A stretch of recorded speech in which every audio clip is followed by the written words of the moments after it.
Um, did you enter Jame's office at all? Yeah, before the arrest, no.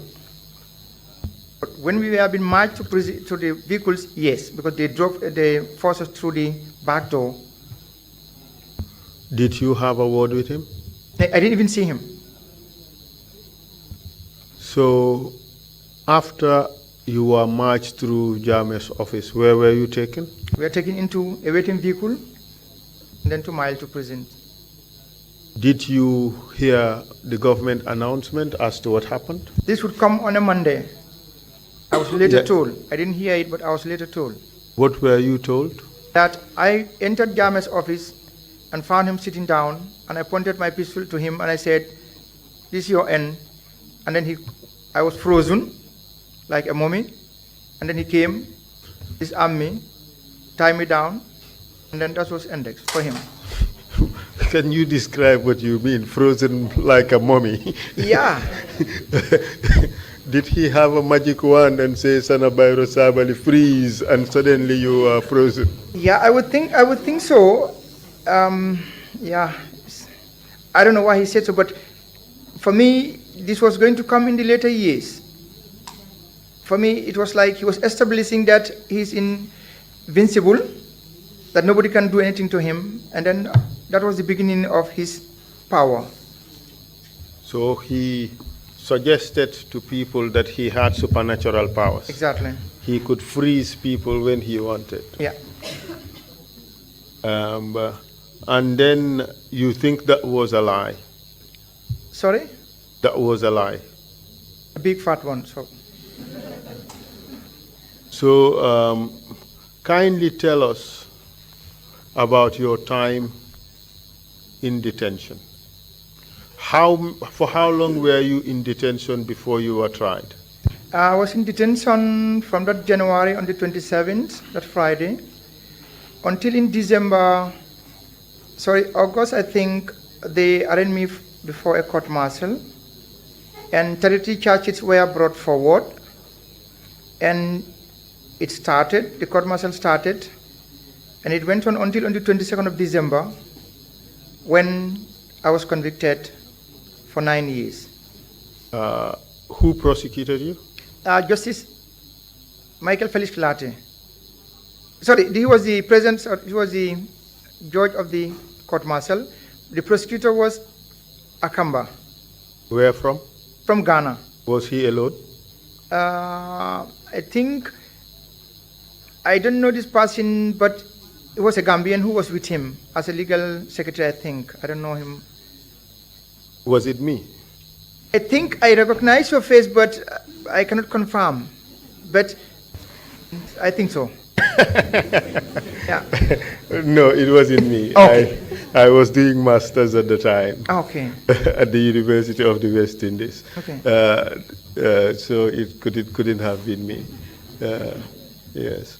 So I raised that question because it suggested that I prosecuted you, but it wasn't me. Okay. If you said so, no. Yes. So you were prosecuted. Exactly. And you were convicted.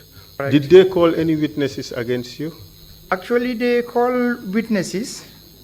As I said yesterday, these issues of my bodyguards harassing people were part of those 33 charges that were levied on me.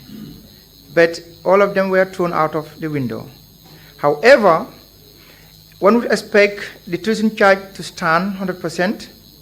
It also didn't stand, maybe 20% forced onto me. And they brought in my wife and my twin brother, 3 charges, so to say, on the basis. Yeah. I don't understand. Your wife and your twin brother were charged together with you in a court-martial. That was the intention.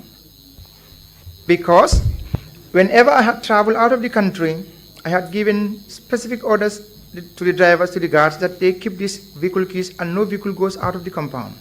However, my twin brother, in our culture, he was also a husband to my wife. Later I come to know, after the court-martial, or during the court-martial, when the charge it came out, that Sanna used to go to my bedroom and pick the keys from my wife And then he used to go to Gambia College with this government vehicle, without a driving license. And these 3 charges were on that. I understand that. That is the basis of the charge. Exactly. But my question is, were they also charged together with you in a court-martial? Because that would be very odd. I'm coming to that in a short moment, please. Proceed, please. And then when these charges were read, and I was asked to plead guilty or not guilty, I pleaded for the first time not guilty. My understanding was that I never knew anything about it. And then we had a break, tea break. We were at the tea break, and Felix Michael later said to me outright, "Hi, my brother, you are a soldier. These charge sheets are going to be brought on you, on your twin brother and your wife. They will be convicted, and you will not be released. So the better you soldier it, you are a soldier. You can take that." And then we resumed. He read the charges again. Akamba went flat on the ground that no. He take the verdict that I said I was not guilty, and he will prosecute me along that line. Akamba said I overruled. Who overruled? Sorry, Justice Felix Michael Latte. He overruled, and he read the charges again, and I pleaded guilty. And then what happened after that? At the end, they gave me, the first charges was 2 years, the second was 3 years, and the fourth one was 4 years. Your investigation, who conducted it? The military police. And where was it conducted? In the prisons. First, we were taken to the army headquarters and told I am going to go to the court-martial. But the investigation team was Sergeant Jassy from the military police at the time. And I will come back to a little bit, if you allow me. When I got arrested on Friday, all my bodyguards and bodyguards of Sadibu Hydra were never arrested. Until on Monday, they were asked to go to work, and they came to work, and then that's where they got arrested and brought to Mile 2. Maybe a week or 2 later, the records are in the prison, they could be ascertained. Dembo Jiba, who was my driver, and Wahab Koli, who was also my driver, were released, but not to go home. They were taken to the NIA headquarters and later to Fajara barracks. And they have been schooled for 2 good months as to what to say when in the event they were called into my court-martial. Did you have to face the NIA during the investigations? Investigation, yes, and many times. Can you tell us the process of your interrogation? The things that happened during your interrogation?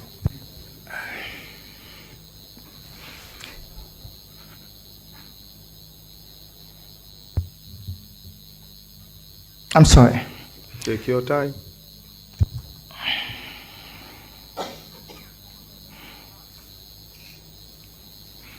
Okay.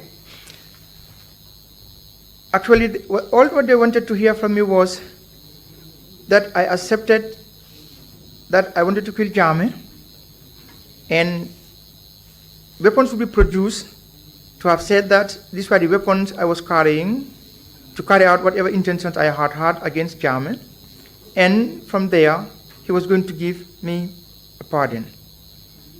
And they had brought papers that I have to sign, and I refused, totally. Who brought the papers? This were, Alaji Martin was the head of all this. Could you name the individuals, all of them?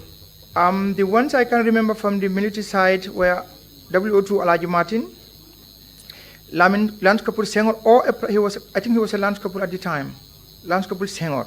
What's his first name? I think would be Lamin, if I'm correct. Lamin Senghor. I think I would be correct. Do you know whether he has another nickname? No, I can't, no. But in which of the services did he belong to? He belonged to the Infantry Battalion Yundum. Do you know a person called Assassin? Assassin, this is I don't know that. You don't know that name, but this person is Lamin Senghor, and Lance Corporal Lamin Senghor, and he used to work with Alaji Martin. I know Lamin Senghor I'm talking about used to work with Alaji Martin, W to Alaji Martin. Okay, proceed. Malafi Kaur, Babukar Bob, the private soldier at the time, not Babukar Mboob. Yes. Clarification, please. Babukar Bob, yes. Babukar Bob, he was a private soldier in the barracks. Yes. But at the time, he was at the state guard. And who else? And one Ndur, I don't know his name, but he was from the TSG. Okay. And PM Sar from the Gambia National Army. PM Sar. Pamudu M. Sar. Okay, Pamudu Sar. Yeah, correct. All right. So you've mentioned Alaji Martin, Manlafi Kaur, Lance Corporal Lamin Senghor, Pamudu Sar. And who else? And Samba Jallo, the driver to Edward Singate. And Babukar Bob. And Babukar Bob, correct. That's right. And tell us what happened when they came to you. These were on many occasions, the daytime, in the night. Said many occasions. Right. How many can you think of? I can't recall exactly how the number, but I can. 2 times? More than that, more than 10 times, more than 20 times. More than 20 times? Yeah. And what would they do when they come? They had always come with a tape recorder, and for most of the time they would play Jekyll and Hyde, so to say, one good team, one bad team. Good cop, bad cop. Exactly. And Malafi Kaur, since he was my batchmate in the military, he was there to play the good cop, so to say. And it was like he was to convince me to say, yes, I had wanted to kill Jame, and yes, I own those weapons that were produced or would be produced. And if I refuse, then the other part would carry on with their tortures. But still, Malaf would be there at certain times. No, stop, he will talk. Stop, he will talk. But I never gave in. Because for me, it was like, I would rather die than to lie to them. Nee. And what would they do? Okay. I have to pick certain tortures now that were meted on me and Sadibu Hydra.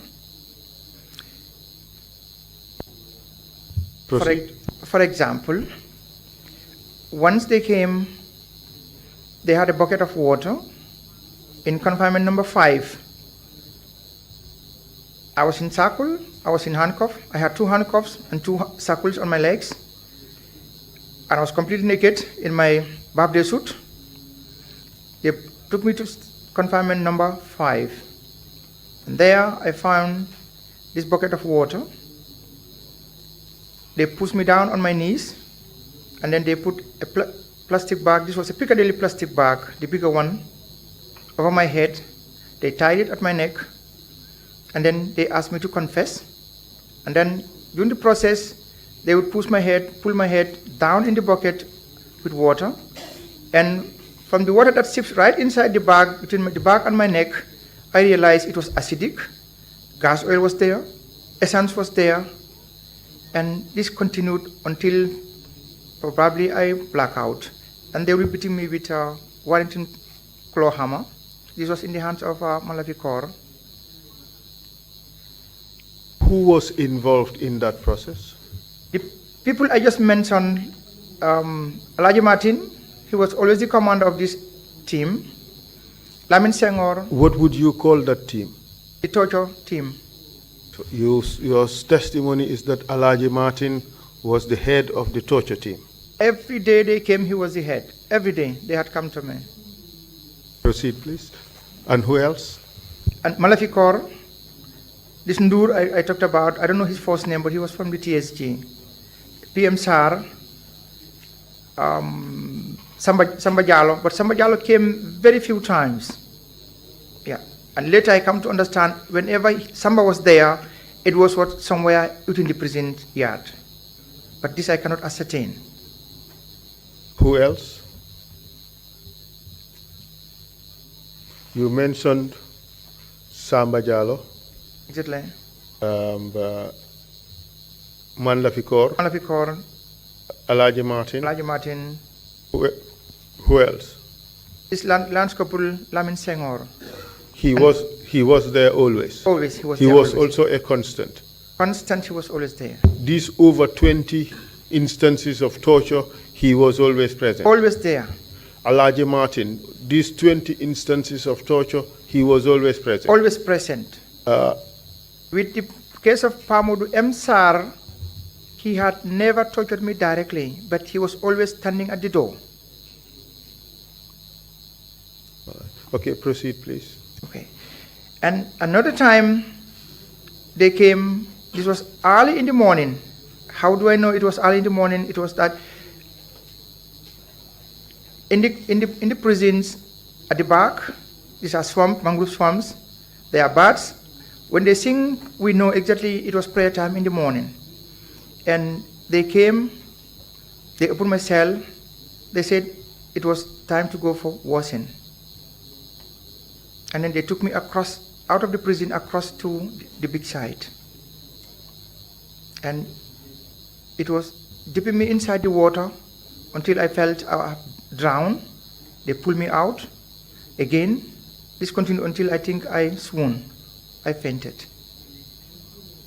But along all these tortures, I came to understand whenever I went blackout, they were afraid. And then I also started playing along that line. But not immediately when they started the tortures, I gave in, but I played the dead somehow. And it had helped somehow.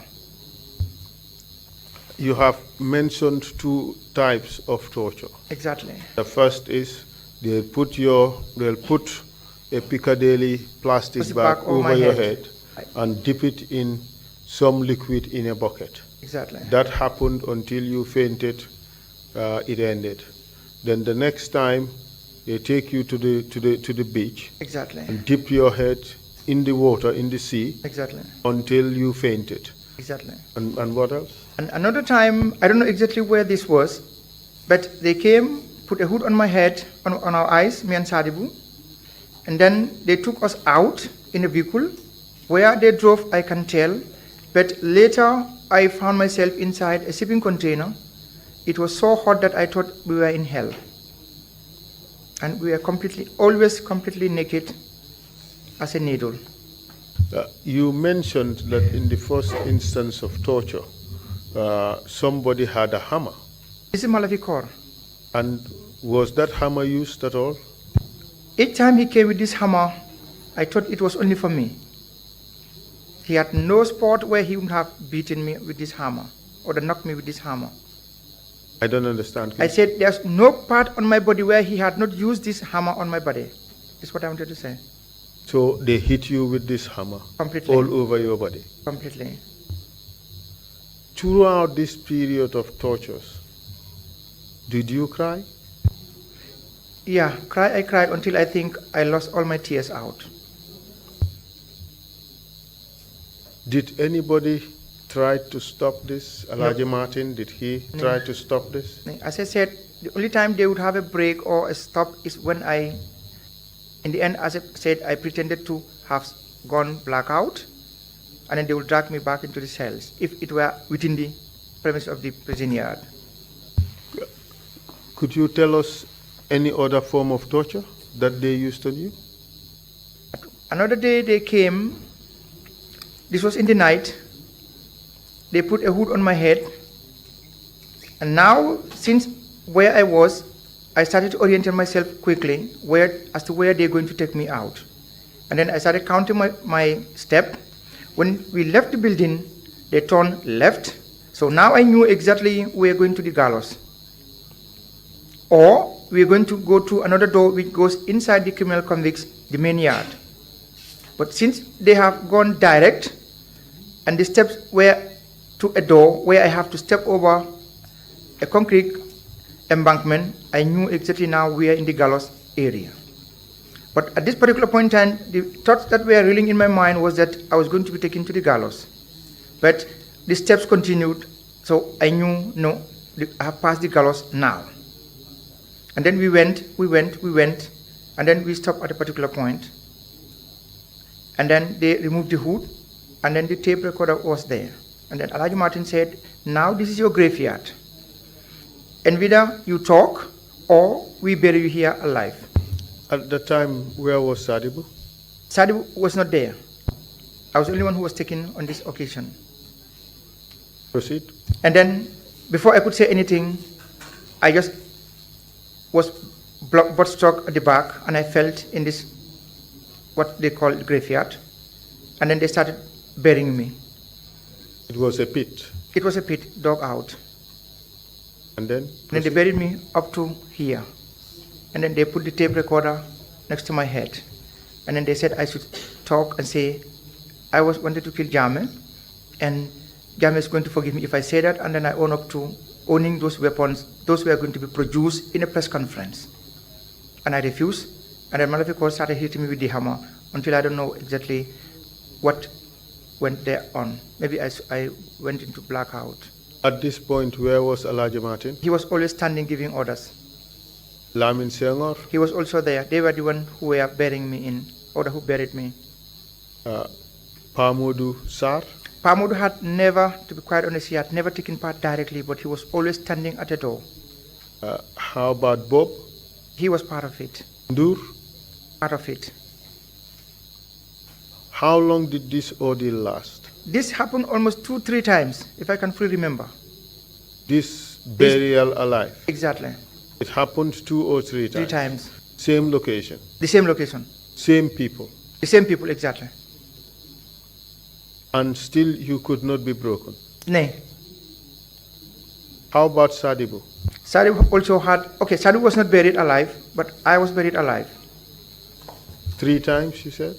Yes, 2 or 3 times, if I can, I think 3 times, to be exact. It was 3 times. This place where you were buried alive, where was it? This was in the prison yard, where the gallows is, if you would know the place. And so, what other form of torture was used against you? And another time they came for me, this was in the afternoon. When they came, actually this issue happens many occasions, but on this particular issue, on this particular day, they moved me out. They said, today you have to defecate and eat your excreta. Meaning you had to eat your own poo, that's what. Exactly. Tay dengay day nga lekk ko. Il mandinka ibe bu kelele bi yela bodom. He pular ahu watande nyama do demandi. Jola? Jola, I lost my Jola now. Sorry. And who said that to you? This was Alaji Martin and Malafi Kor. Which Alaji Martin are you talking about? This is about? WO2 Alaji Martin, nickname called Lagos. Do you know what position he now holds in the army? No, I have no idea.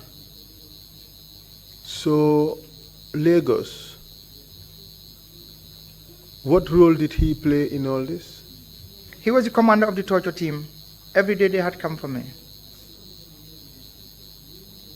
And on this particular day, they wanted you to defecate and eat it. Exactly. And tell us what happened. In this position, my legs were tied together. My hands were tied. I couldn't move my hands, but I was lying on my back. They put this, because they had tried for me to defecate. I could not. I tried. Definitely I have tried. But I could not. And then they went, and from where they brought this excreta, I have no idea, but they brought excreta. And then they put it on my chest. So I had to lick it like this. I tried, but I could not because my neck could not go, or my tongue could not reach it.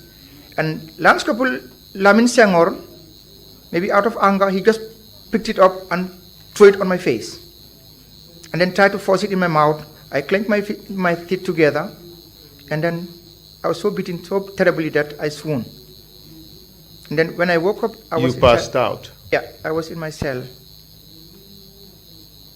At this time, where was Sadibu? Sadibu also suffered the same situation. How do you know? We discussed together. Whenever I was taken, when I was brought back, Sadibu would be taken. But sometimes they take us together. They would first start with Sadibu. I think that was a psychological torture, so to say.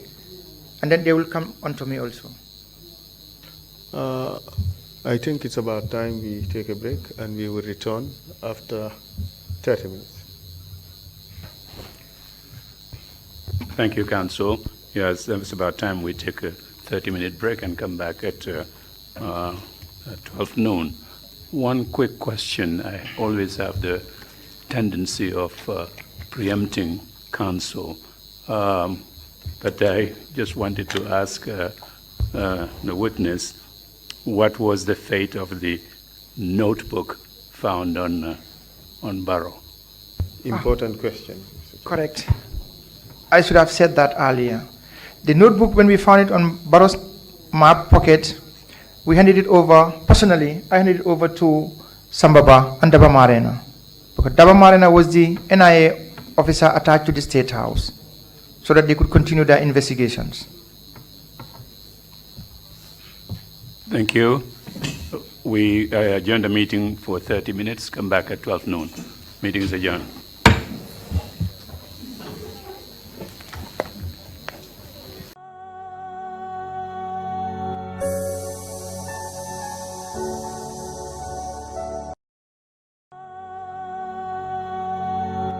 To continue the proceedings. Yes, Mr. Chair, we are ready to proceed. May I ask that the witness be brought in, please? Please.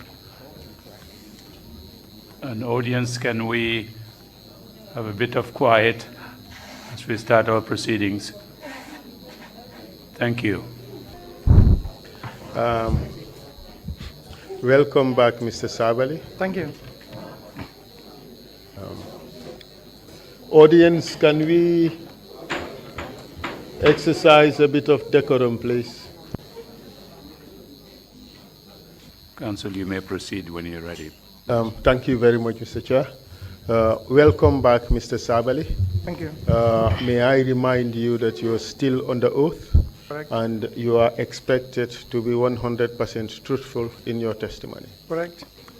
Before the break, we were talking about the kinds of torture that was meted out on you.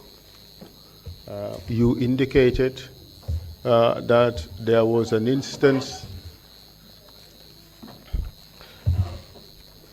The first one was when a plastic bag was put over your head, Piccadilly plastic bag. Correct. And your head is being shoved in and out of a bucket containing liquid of a mixture of acid.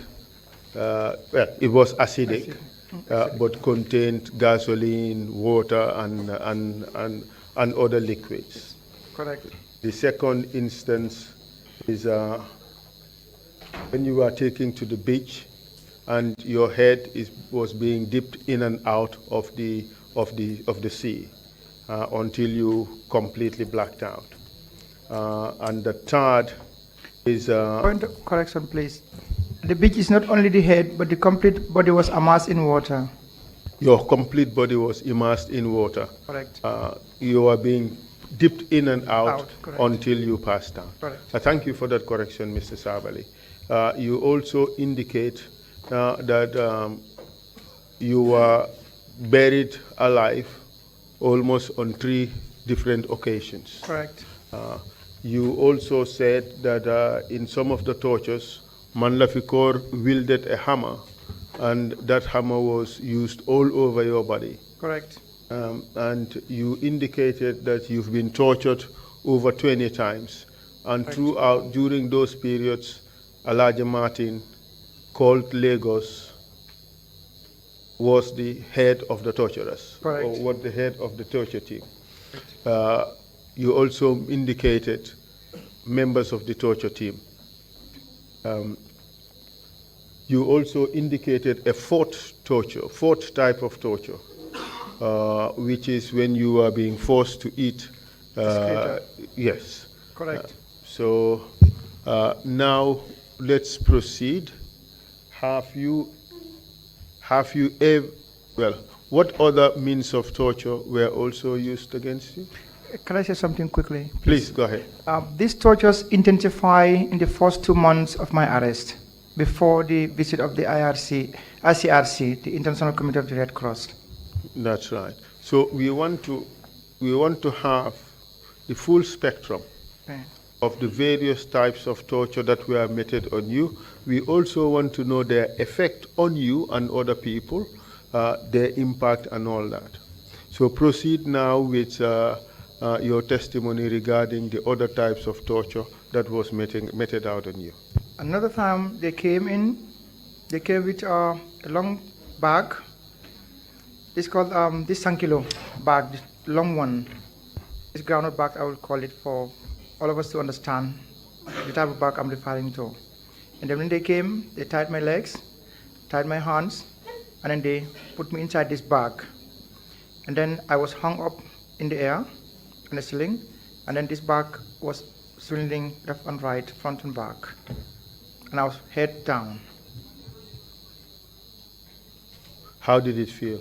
It's like I was a ping pong ball. When they shoved me to the left, Malafi shoved me back.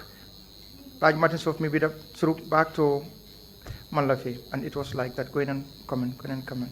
How did it feel to you? Dizzy, completely. My blood completely came on my head, and I swooned at one point. You passed out. Completely. And throughout this period, what was their objective? I believe they wanted to break my spirit completely. One, in that I would lie, because they had always come with a tape recorder. And later I come to understand they had always recorded these incidents and they had shown it to Jame. Recorded how? Video? Video again, but that one I cannot confirm. But the tape recorder was always there. So apart from being hung up the ceiling, with your head down in a groundnut bag or sack, so to say, what else did they do to you? Can you tell us about the short shackles?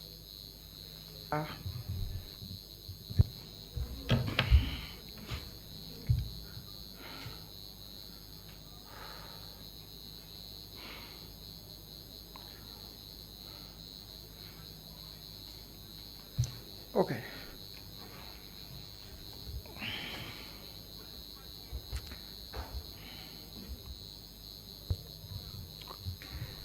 These were some of the moments when they would come with an electric machine, and they had electrocuted me. They would apply one of the electrodes on my neck, on my tongue, and then the other on my penis. And they would be adding the voltage slowly, voltage high and voltage down. And these all were accompanied with beatings. And yeah. They electrocuted you? Genau. On your penis and on my your penis tongue? and my tongue. Who did that? Alaji Martin and Lamin Senghor.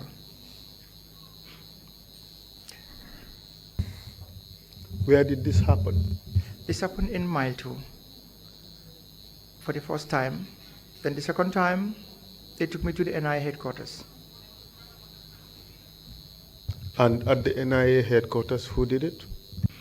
This I cannot tell exactly who were, but there was one name I heard clearly was Dabo, but I don't know his first name, but they used to call him Dabo. Yeah. On this particular occasion, was Exactly. Alaji Martin there? Yeah, he had always come for me. For tortures, he was always there. He was never absent. Lamin Senghor? Lamin Senghor was always there. PM Sar? PM Sar, as I said, he had never touched me physically, but he was always standing by. Manlafi? Malafi, yeah. He was also there. Ndur? Ndur also was there. These are TSG personnel. Bach Sambaba? Bach hardly comes every day. His comments were not oft. Babukar Bob? Babkar Bob also was not always. So, you said this electrocution was done together with beatings. Exactly. Can you describe the beatings? What would they use against you? As I said, Malafi had always come with this Warrington claw hammer.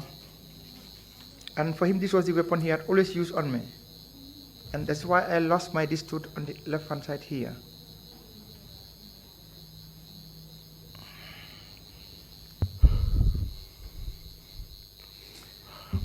And apart from this electrocution, did they use another method of torture on you?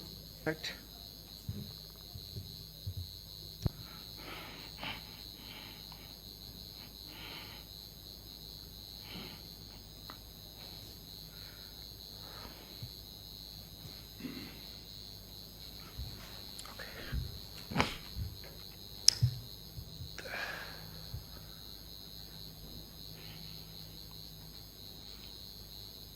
This was another time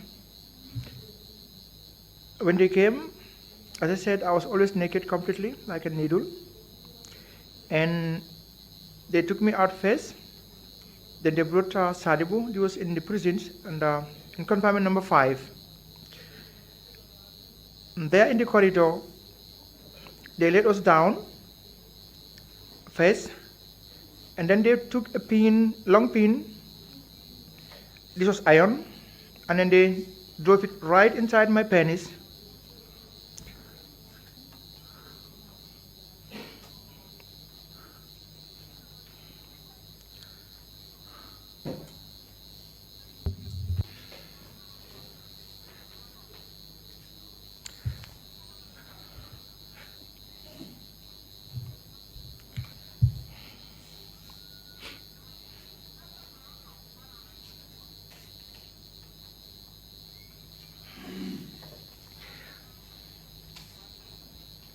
And then the same thing was done to Sadibu, right in my presence. And whilst they made the same thing to me, he was standing watching. And the other day they came, for the first time in my life, I come to know what a G-string is. They brought 2, they asked me to wear it by force. And then they did the same thing to Sadibu. They said we should pose as prostitutes, so to say, in their term. And along the line, they said I should, with Sadibu Hydra, we should make homosexual actions, meaning I should have sex with Sadibu Hydra.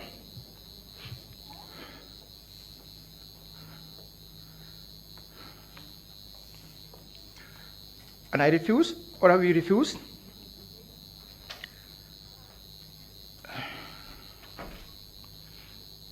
Yeah, they beat us to death, so to say. Who did that? Alaji Martin, Lamin Senghor, Ndur, Malafikor, on this particular occasion. When you said they beat us to death, what do you mean? As always, Malafi had his claw Warrington hammer, and then they used the butt of the AK-47 to bust us.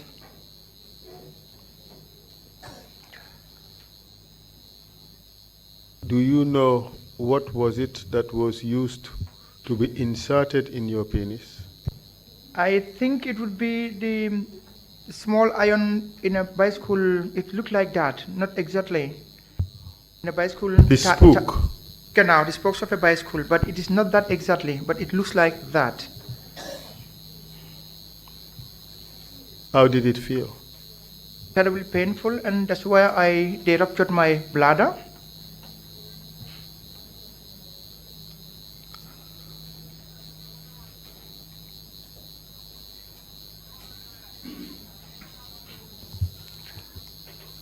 How did these people react when you were agonizing, when you were in pain? How did they react? Unless I go black out, they never stop. Or when Malafikor had played the good cop, then they limit it and then start again. Because then they would ask if I have to talk. When I don't, then it continues again. Who asks the questions? It is always Alaji Martin who directs the questions to be asked. And Lamin Senghor was always asking. And Malafikor was the good cop.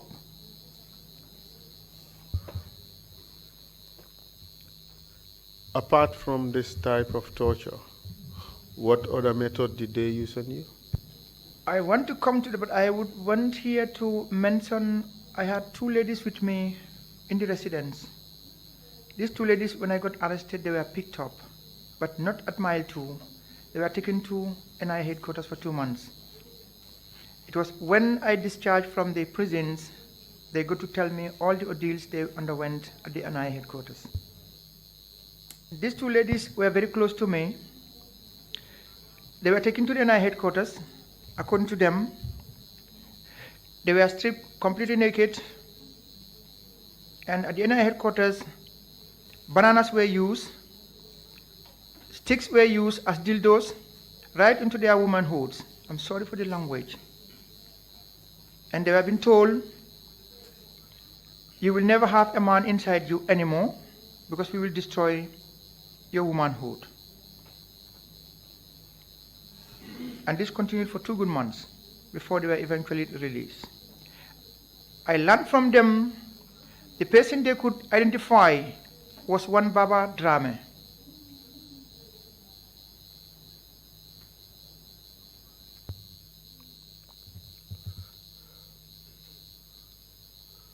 Did they say anything about the questions they were asked at NIA? They were asked if I had told them anything of my plans or would-be plans to get rid of Yaya. And they were asked also to confirm what statements they were going to say in the event they were brought before me. And once that was done, while they tortured them, I was brought in and I stood and I watched how they were being tortured. You mean that you were taken from mile 2? Exactly. Brought to NIA? Exactly. And made you watch? Exactly. While these two women who were close to you were being tortured? Tortured, exactly. Who did that? It's the NIA headquarters personnel. I don't know them exactly. But as I said, one person I could remember was called Dabo, but I don't know him in person. But this name I kept in my brain since then. And what kind of torture did you see? At this particular time, on this day, as I said, they had used bananas and dildos inside their womanhoods. And who was administering this gruesome process? This was this Dabo I'm talking about. As this was being done, were you being asked questions? Nay, at this particular point, nay, they didn't ask me questions, but later they moved me into another room where they asked me to sign the statement that I wanted to kill Jame. If not, they will bring these ladies and they will kill them in my presence. Did you sign? I didn't sign anything. You still refuse? I still refuse, yeah, correct. They still can't break you? Nay. How about Haidara? Haidara was also the same thing. But on this particular day at the headquarters, at my headquarters, Haidara was not there. Can you give us a description of this Dabo? He's a tall guy, tall, slanky somebody. If I could remember, the intonation is either from Gunjur, Sukuta, or Sanyang. This is the Mandinka dialect there. Thank you very much for that. But apart from this Dabo, you could not recall anybody? Any other person, no. Do you recall who escorted you from mile 2 to NIA on this occasion? Alaji Martin's team always had come for me if I have to leave mile 2 for tortures. Could you kindly remove your hands from your mouth so we can hear you clearly? I know this is very difficult. We crave your indulgence. It is important that we bring things out so that the Gambian people would know some of the things that Gambians have done on other Gambians. It is absolutely important. I am terribly sorry. So, on this occasion, was it just Alaji Martin or was it the entire team? Alaji Martin was there, Malafikor was there, Lance Corporal Senghor and Ndur was there. And these women were kept at NIA for 2 months, you 2 said? months, according to their information they gave me. But you confirmed seeing them at the NIA when this process of torture was being meted out on them? Exactly. How did it feel seeing these two women close to you being treated in such a barbaric manner? Horrific. Yeah. If perhaps if they were military personnel, what I could understand. Military personnel do not deserve to be tortured. No, what I mean is probably is that they could have undergone a training where they could resist some of these things. I mean. Nobody deserves to be tortured. Okay. Nobody. Apart from this method of torture, what other method did they use on you? Another time they brought in this, I don't know where they got it, but if one is from the villages, if you had a sweater on, mostly you walk into the bush, these closed footpaths, the seeds come attached to you. It has Thorns. Thorns, exactly, correct. Thank you for the word. And these were spread on the wall, sorry, on the floor, and this was in the NIA headquarters. And then we were naked, me and Sadibu. They drag us on these thorns, edges.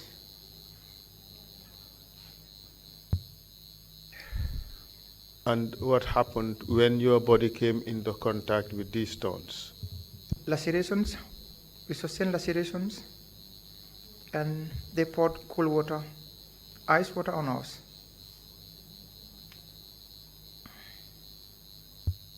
For how long did this happen? As long as I can remember, we were there in the morning, and when we came, I found my lunch in the cells. So this could be around 1 o'clock, 2 o'clock. Were you conscious throughout, or you When they passed brought out? me back this summer, I was conscious. And who participated in this incident? This is Alaji Martin, Lance Corporal Senghor, Ndur, and Malafikor. As I said, Private PM Sar had never laid hands on me. How would you describe these people, Alaji Martin, Lance Corporal Senghor, Ndur, and Bob? How would you describe them? Well, they are torturers, that's all. Your word is they are what? They are torturers. Torturers, that's what you said. What do you say to the suggestion that you were never tortured, they just asked you questions? What do you say to that? That is totally false. That is totally false. Do you know what is called waterboarding? Right. Have you ever experienced it? Yeah. I think I'd prefer if you would only read it, please. It's all right. I would skip it. But can you confirm to us that you experienced it? Yeah, many times. Who did it to you? Alaji Martin and his team, Malafikor, Lance Corporal Senghor, and Ndur. If you don't mind, I can read out an excerpt from your statement. Please. If only if you don't mind. I agree. You had this to say, and I quote, "On this session, we were told it's a washing day, an order from the president. Quote, take them to their washing, unquote. As if we were circumcised, initiated children to take their first bath after 1 month in the bush or woods. This was around 3 to 5 a.m., I calculated, or knew from the early morning birds singing. We were taken to the sea just across the highway, directly in front of the prisons. Correct. We were in our usual torture sessions uniform, in brackets, but they shoot, that is, stark naked. And costume jewelry, that is, shackles and handcuffs. Right. The air was very cold and windy. The seawater was near freezing point. By the baser intelligence interrogation methods called waterboarding, they strapped us down and pushing us under the water until we were made to believe one might drown. We had been in this way on and on, held underwater until we had in fact begun to drown and lost consciousness, only to be revived by our torturers and submerged again. It was one of our worst memories and experiences. That's what you said. Correct, 100% correct. Who did this to you? Alaji Martin, Olavikor, Ndur, and Lance Corporal Senghor. You were also subjected to the water pit treatment. Genau. In your statement, you said as follows: there was the water pit, in which most communal cell blocks in the jail that is housing the criminal convicts empty their waste matter. Also thrown into this pit was every type of conceivable dirt. We are made to stand on tiptoe to avoid drowning. Who did this to you? This is Alaji Martin, Lance Corporal Senghor, Malafikor, Undur. Other sessions, we were left gagged with our hands tied on the top of our cell door after being questioned by the NIA and the close bodyguards or soldiers to the president. Who are you referring to? Which bodyguards or soldiers to the president? This was the time Khalifa Bajinka took part in this session with Musa Jammeh, plus Alaji Martin and his team. You went on to say that at one location you were blindfolded and hooded and kept in scorching hot shipping containers. Correct. We went through that. Okay. You also described that on one occasion you were chained for a week. Exactly. There I would explain, in the cell in confinement number 1, cell number 4, both ends of the room, this room is 2.25 meters long, 2.5 meters, the width and length is almost the same, maybe the height would be 3 meters. And as I said, on the head side is a raised bankment, and at the foot end also is the same thing, maybe 50 centimeters high. And this is where normally the plank of wood as a bed is laid upon. But there they dug in the wall, and then they put an iron bar there, and in the foot side also they put the same iron bar. And the plank of wood was removed, and I was tied in my handcuff. On the in the head side I was chained, and then in the left side, on the feet side, I was chained and I was hanging there, and this was the time I was left there for that long. No wooden plank under your body. Nah. You are forced to suspend pretty Exactly. much. How did it feel? Yeah, my tendons were all completely, yeah. Up to now, you would not talk. Nay, I never gave in. Up to the day I left prison, I never gave in. Another time, tell us about the efforts to insert certain things in your body.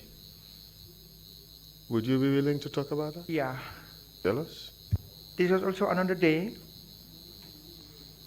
They put an iron inside my anus, and I was hanging by my hands on the ceiling, but barely my feet touches the ground. And since my weight, whole body weight was on my wrist, if I tried to move, it was like I would be impaled by the iron inside my anus. Who did that to you? Alaji Martin, Lance Corporal Senghor, Malafikor, and Dur.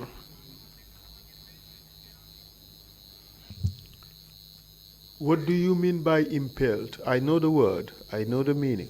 Yeah, this was like if I bring my weight down on my feet, it picks me right inside my anus. So I am forced to stay exactly where I am on my wrist at the sling like this.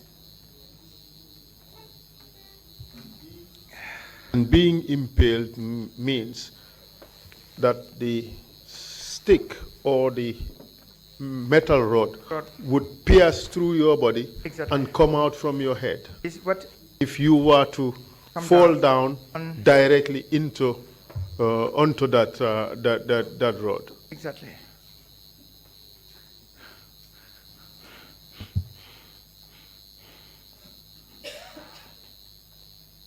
How about castration?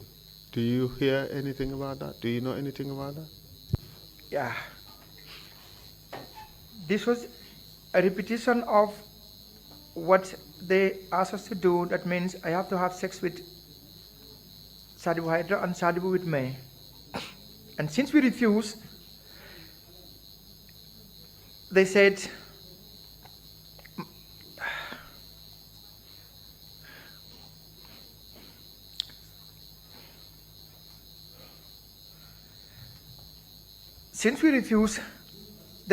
okay, then we will castrate you, since you don't want to have sex together with each other. And this was the time they started with Hydra. They forced him down on the ground. They put an iron bar under his testicles. And Maleficor took the claw pen Warrington hammer. And then they force bit the muscles on the testicles, or inside the testicles. And I am not a doctor at the time. I am not a medical personnel at the time. But if we were today, I would definitely say the cause of Sadibu's death was from that. Because thereafter, he bled up to the day he died. Nostrils, ears, anus, penis, everything was blood. Who did that to him? This is Alaji Martin, Lance Corporal Senghor, Malafikor, and Dur. Your testimony is that Sadibu died from this torture. I would say that. Who killed him? This would be from these tortures. Malafikor, Lance Corporal Senghor, Alaji Martin, and Dur. Your testimony is that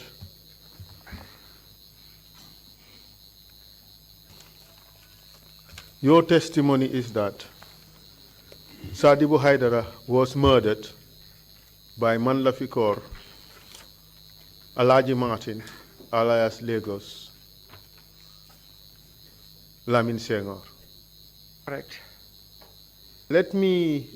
I have here a copy of the investigative report that was done by the NIA. Okay. It is part of the documents we received from the NIA. And it says, the caption is investigation report. I am passing a photocopy to the chairman and I'll be reading from the original. It says investigation report on the sudden death of Captain Sadibu Haidara. Okay. Would you agree to that headline? No, totally not. And it went on to say as follows. On Saturday, 3rd June 1995, Captain Sadibu Haidara, a former Minister of the Interior and member of the AFPRC, who on Friday, 27th January 1995 was detained at Mile 2 prisons along with 26 others for their alleged attempt on the life of AFPRC chairman and head of state, Captain Yahya AJJ Jammeh, in an attempt to seize power, died in his cell in the remand wing at Mile 2.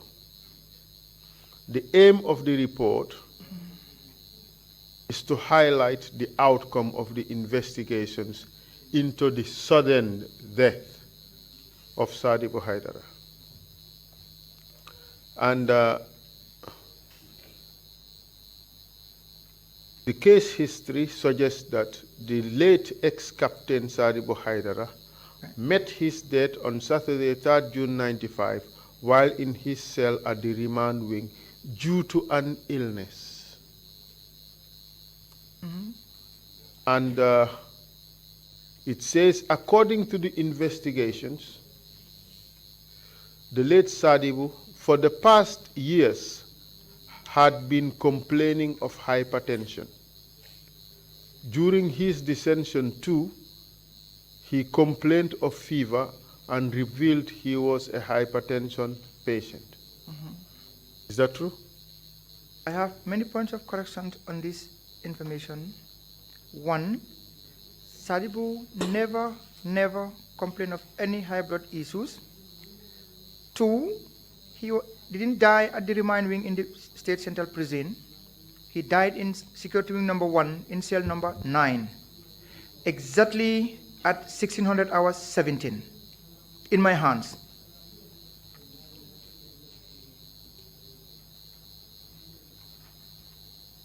Let me read out the findings of the report. And he died on the 6th, not on the 3rd.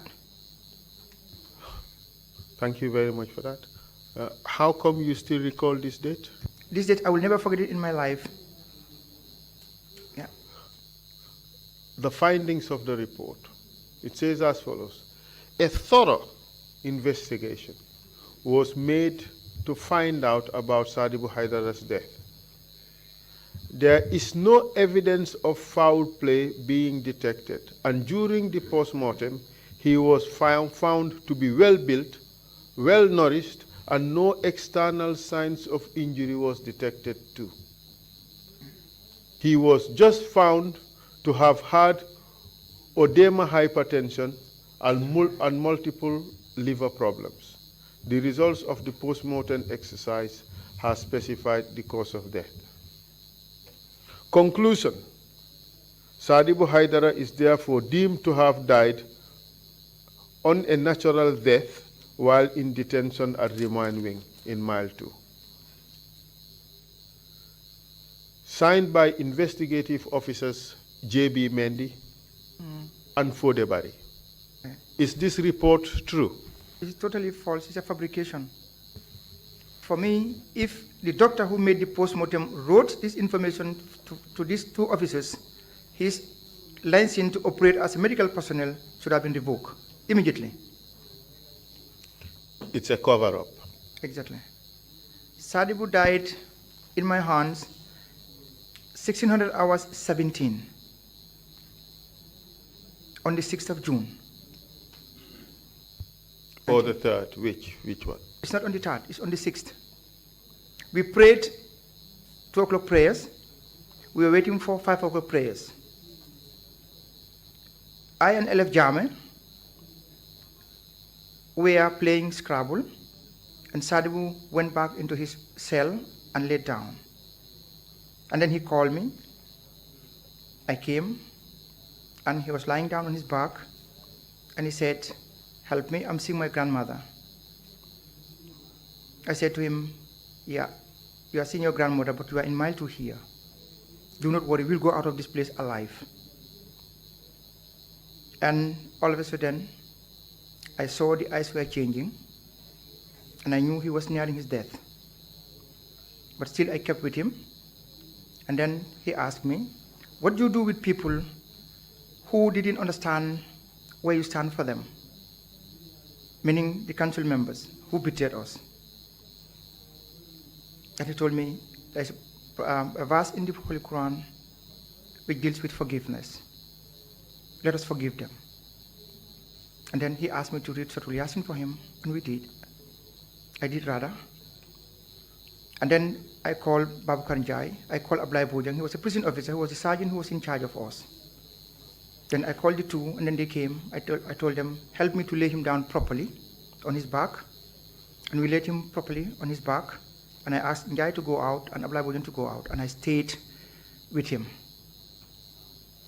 until he breathed his last. Exactly 1600 hours 17 on the 6th of June. You did not forget No, even a second in that time. no. Because immediately he passed out, he closed his eyes. I closed his eyes. I asked Guy to tell me the time. And he told me exactly it was 1600 hours 17. You did not want to forget that time. No, I can't ever forget in your the life. time. I can't. Sadhu is part of me. And he will ever remain to be part of me.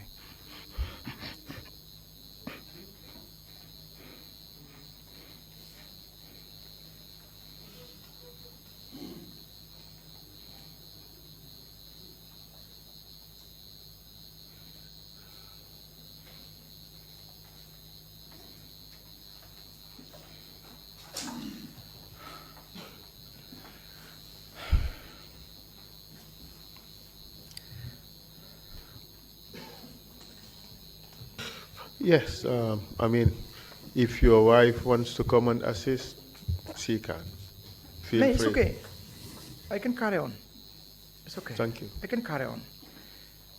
Now I come back to my own Yes, frustration. yes. When Sadhu passed out in these tortures, I'm not talking about his death now, but I did.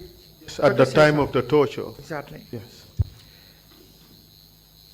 They were confused, but they never stopped. And then they put him aside. And then I was brought in, forced on the ground. They put the same iron bar under my testicles. And Malafi came with his hammer again. And he started beating the muscles that joins the testicles and the other sexual organs within the body. I think at one point I also got blackout, pass out. And since the day on until I discharged, we got no medical attention. When I left the prisons, my fear came true that I had sexual dysfunction from these tortures. Of course, I underwent through medical treatment for all these years. And thank God, it has completely not healed, but better. They attempted to castrate you. Exactly.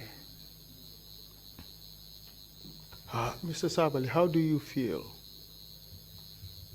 that you've gone through all these types of torture in the hands of your former colleagues and your brothers in force, your brothers in arms?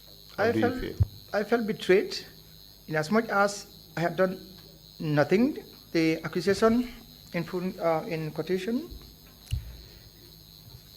yeah, I felt betrayed completely. We have had testimony that this was poetic justice. You had tortured people. Okay. It was your turn to be tortured. Exactly. That is the way it goes. Exactly. What goes around What- comes around. Or what exactly? What do you say to that? Correct. Do you regret the tortures that you meted out on other people? I do, wholeheartedly. I wish I knew at the time what I know today,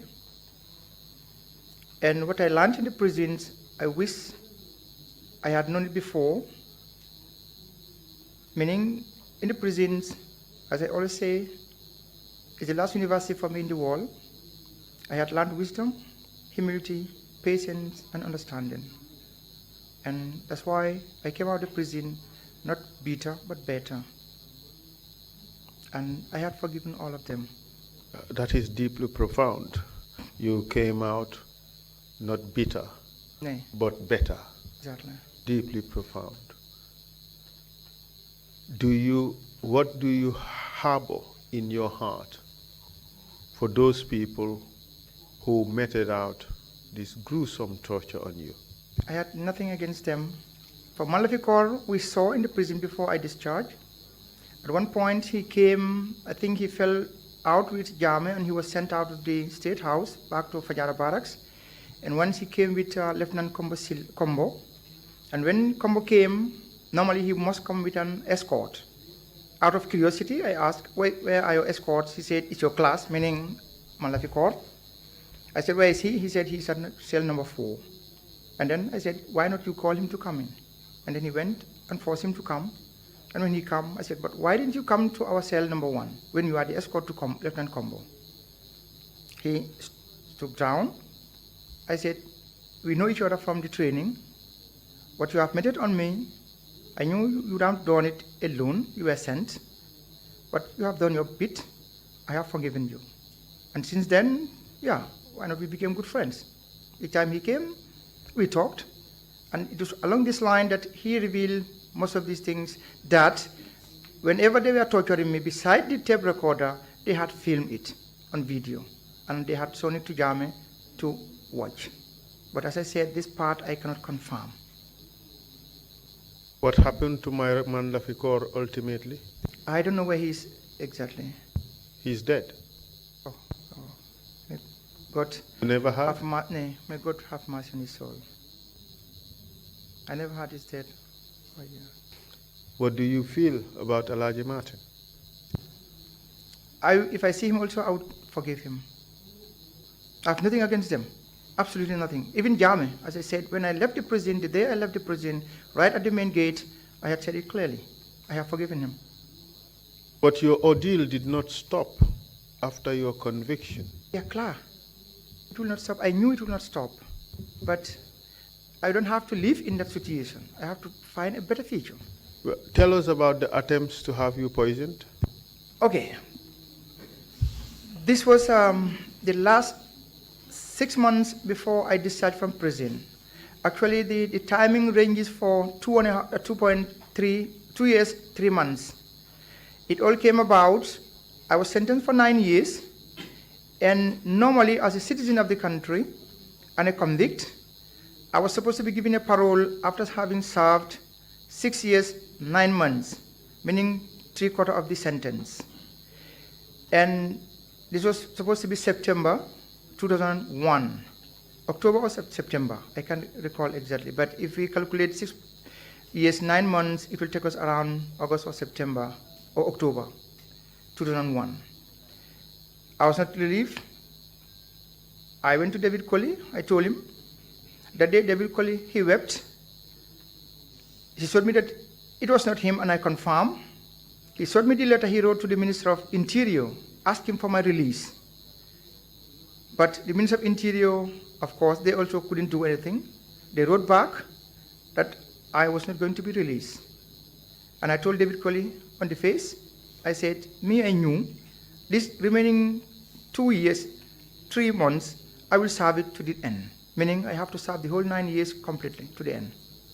But I made it clear to him, I will not die in the prisons. I will go alive. This I knew. And I told him also to give me a new uniform, the prison uniform. I insisted until he gave me 2 pairs. Where, in which part of the prison did you serve your term? In security number 1, cell number 4. Not even general convicts? No, I was throughout in that one-man cell for 9 good years. Most of the time wearing what? In my birthday suit, completely naked. And for most of the time, they had poured water in the cell, and I would be on that concrete floor with water. Tell us about the attempt to poison you. Okay. It went up to the last 6 months before my discharge. The first attempt, I believe, was to put me in another charge to extend my prison term. And this was done by one Yaya Jaju. At the time, he was a superintendent. Because he used to tell me, they name Yaya Jammeh after me, because his name also was Yaya. He come from, I believe, Faraba Bantang. But for me, that was not important. And as I say, I would say, in the prison, the diet, the food, we have two types of food in the prisons. One is the general diet, meaning GD, and the other one is the high protein we call HP. This general diet was for everybody in the prison. If anyone was to be given this HP, the high protein, you must have gone to the hospital and a doctor would have prescribed this particular food for you. And throughout my stay in the prisons, for the past 8 years, 6 months, I never thought to have that opportunity. And I was never sick where I went to a doctor and the doctor prescribed such a particular food for me. And knowing my relationship with this particular yaya, this superintendent, I never expected such a gesture also from him. From nowhere, out of the blue, one day he came smiling with a small piece of paper. He came, I was in the cells, and he knocked, they opened the door, and he said, today you are promoted. Because that's the term we use in the prisons, meaning you have graduated from the general diet to the high protein. What it means, the difference is only that the general diet, this is the general cooking for everybody in the prisons. So this HP, why they call it HP is only that it contains more vegetables. And maybe if you have to have a fish, it will be a whole fish. If it have to be meat, probably also maybe 3, 4, 5 pieces of meat. That's the only difference. Fine. When he came with this piece of paper, small paper, he said, Sabally, today you are promoted. For me, what was it? I was still in the prison. And then he said, from today, you will get the high protein diet. And you will get 2 basins, meaning my lunch, my dinner would be the same. I only said to him, thank you. But for me right now, my brain has started working. One, as I said, I was never before a doctor for that particular doctor to prescribe such a food for me. And I knew this particular yaya would never, on his own accord, give me that chance to have that particular food in the prison. Never. So I knew something was amiss. I prepared myself psychologically, but what it was, I could not tell and I cannot tell. We were there. They started bringing the food. It came normal, every day 2 basins, apart from the breakfast.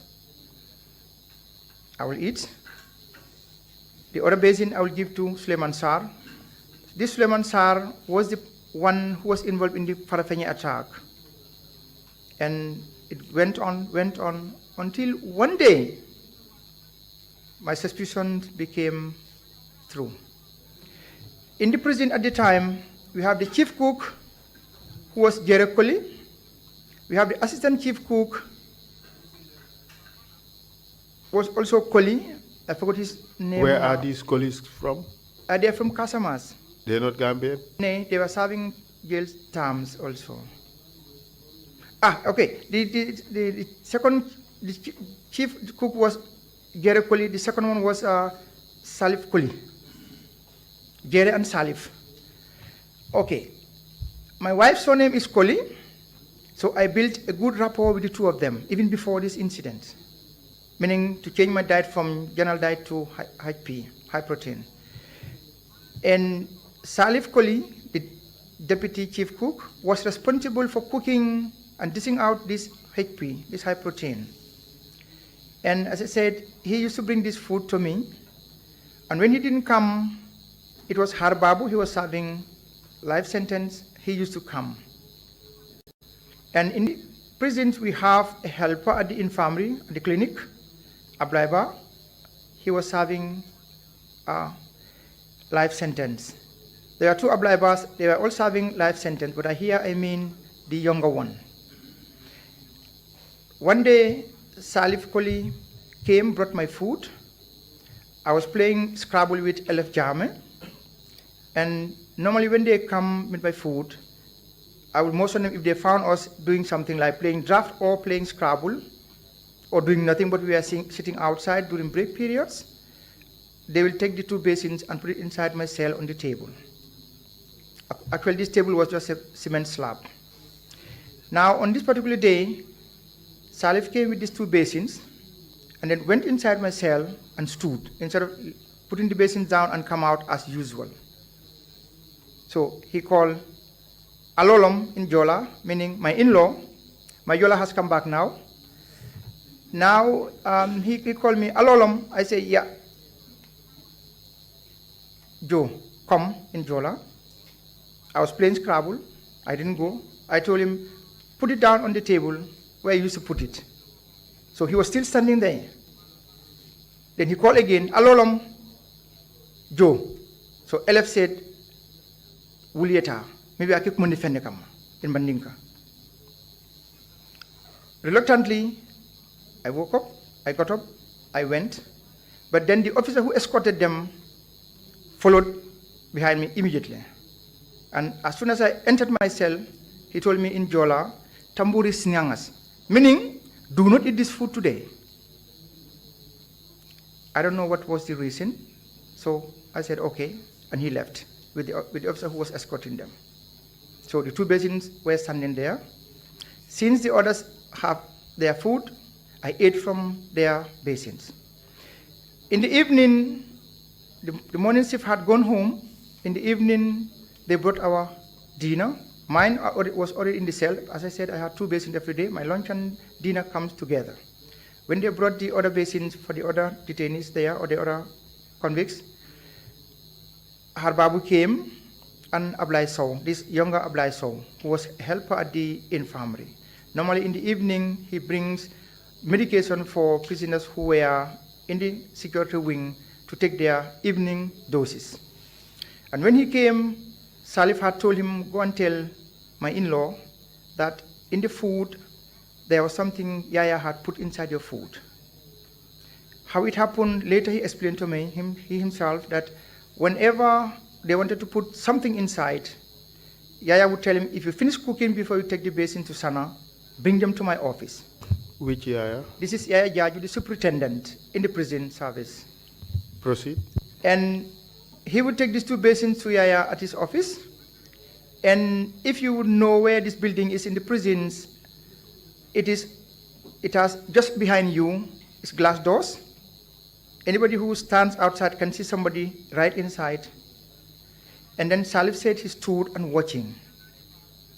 But he don't know what Yaya put inside the food into these 2 basins, but he knew he put something inside these 2 basins. And then he would call him inside, and Salif would enter the office and take these 2 basins and bring them to me. And he had told Salif, who never mentioned it because he had asked him, did you see anything? No. Okay. And it continued like that. So each time Salif took this basin to the superintendent Yaya Jaju, Salif would make sure that he sent me a message. But also, he would make sure that he sent another basin under Suleiman Sar's name, which is also a high protein, but not a full basin. Meaning he could give it to Suleiman Sar as a gift, but this was meant for me. And when these 2 basins were all brought to me, in the prisons is a law. When the prisoner refused to eat his food or her food, they would record and take it to the headquarters. So all along, I also played along the line. When the 2 basins were brought and I was informed that Yaya had put something inside, I would take these 2 basins, dip my hand in both these 2 basins for the lunch one, and the dinner one also I would do the same thing, as if somebody had eaten from these 2 basins, and put it in my kemba pot, meaning where I make my pee-pee. Now, in the morning, when they come, they will look at the 2 basins and see that it's like, oh, he has eaten. But I never ate from those 2 basins.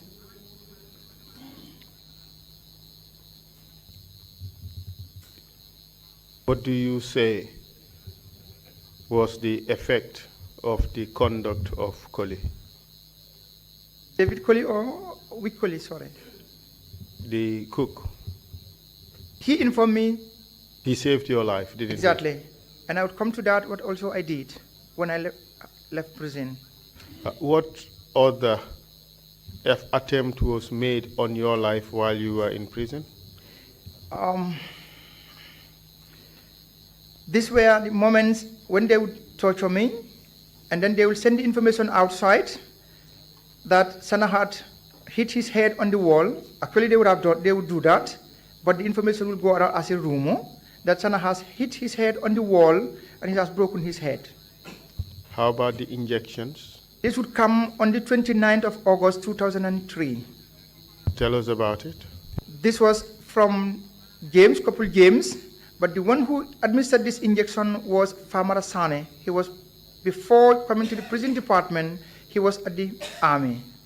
He was at which army? The Gambia National Army. What's his full name? Farmer Sanna. And what did he do to you? This time I had malaria. And for 2 weeks I was laid low by malaria. I was never taken to the hospital or attended to. And one fine afternoon or in the evening, first came James, this James Jaju. They were both working in the infirmary in the central prison. James came, he asked, I said, yes, I had malaria. I was still lying down on the bed. And then he went back. The next, the two of them came, and Farmer came with a syringe and needle. Before I could realize anything, chuck on my left thigh. And up till today, this pain is there, and I have my legs, the right is longer than the left one. From that injection? From that injection. Do you know what they injected in you? No, I don't know. I can tell. For me, my fear factor was one, and whether fine, it might have been fancy in my brain. Maybe they injected me with AIDS, nobody knows. Hepatitis, nobody knows. Things like that were reeling in my mind. Or a deadly poison that could eat in me eventually. When I had to leave the prisons, maybe a month or two, I could die. And it would have been seen as a natural death. Were you able to walk after this injection? Nay, for 2 good months, I was not able to walk. Do you know what information went out of the prison concerning your leg? That I was paralyzed. How do you know that? My family members told me. In fact, one of my auntie who was here right now, but she's gone home, could have attested to that. And David Colley also could attest to that. Farmer Colley also could attest to that. He was an SPO at the time. And Balajo, I forgot his name, but he was also an SPO. I go into this one quickly. This particular day, it was around between 4 and 5. The morning duties had ended their tour of duty, and the afternoon duties were there. And then Ablai Bojang came quickly and said, dress up, you have a visitor. I said, okay. You can't take me like that without telling me who I'm going to visit. Because at this time I had no visitor. Why did you have to dress up? I had to go to the headquarters. Yes, but why did you have to dress up? You didn't have any clothes on? No. You were always naked? Yeah, in this particular point I was naked. Then he threw the uniform on me. Of course, between Abla and me, this is Jola and Fula. And then I dressed up. He took me to the headquarters. And when I arrived at the headquarters, my auntie was standing, but her back towards me. And she was there quarreling or trying to find out with with Farmer Colley. Because Balajo and Farmer Colley, they look alike. They are all short and the same prison uniform. So for her, as she later told me, was that she told Balajo, or David Colley told Balajo, go and bring Sanna. And Balajo came in. So all of a sudden, she was facing the headquarters and Farmer Colley came from the other end. So for her, it was like Balajo went this other side of the confinement and come out from the other door, was trying to avoid her. And then she told him, and it was like, then I arrived with Balajo and Ablai Bojang. Then when I arrived from her back, I hooked her from the rear. And then she turned. Then she said, Yarabe Balurin in Fula, deket awuri. I told him in Fula, Hoko. Then she told me, I'm just having lunch, and a lady friend of mine come and said, they have just buried you at Josuang Cemetery. And I said, but who told you? They said, it's my friend. I said, your friend told you that? Yes. And I told her, if I have to die here, you will know about it. Here, I will leave this prison alive. And then she left for home.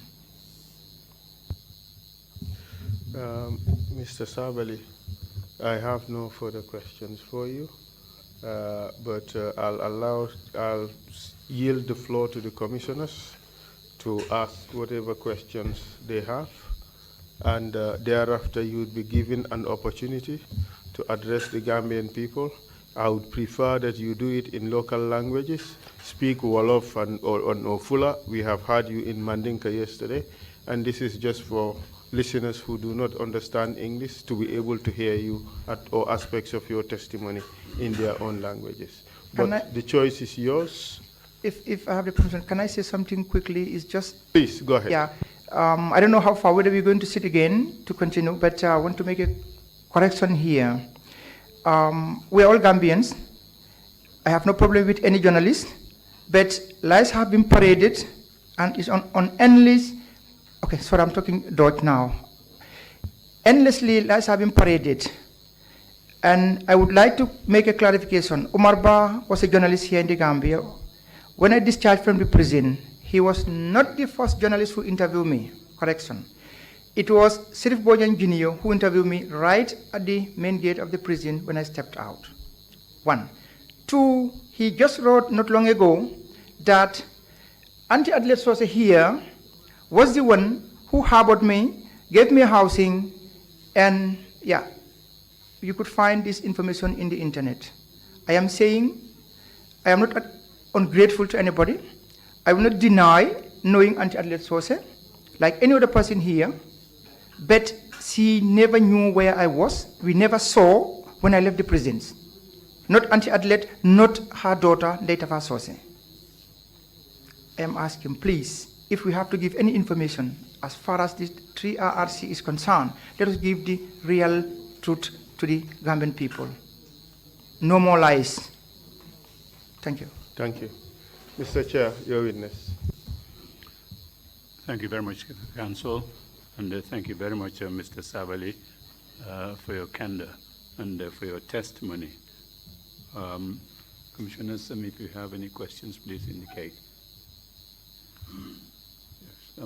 Commissioner Carr, you have the floor. Okay. Thank you, Chairman. I have some questions. The first is, I'm interested to know how you came up with the decrees during the transition period. Sorry, can you repeat it, please? The decrees, the military decrees. Okay. And what if you played any role in that? Okay. I am not a legal-minded person, but we employed the services of our Justice Minister at the time, Fafa Idris Sambai. He guided us through this process. Thank you. The second question is, when you initially came into power, you faced a lot of opposition from the international community. How were you able to deal with that? I am most grateful that you come up with this question. And here, I think we would, if you look at the negative part, we should also look at the positive part of our council at the time. With the international community, we really had hell with them.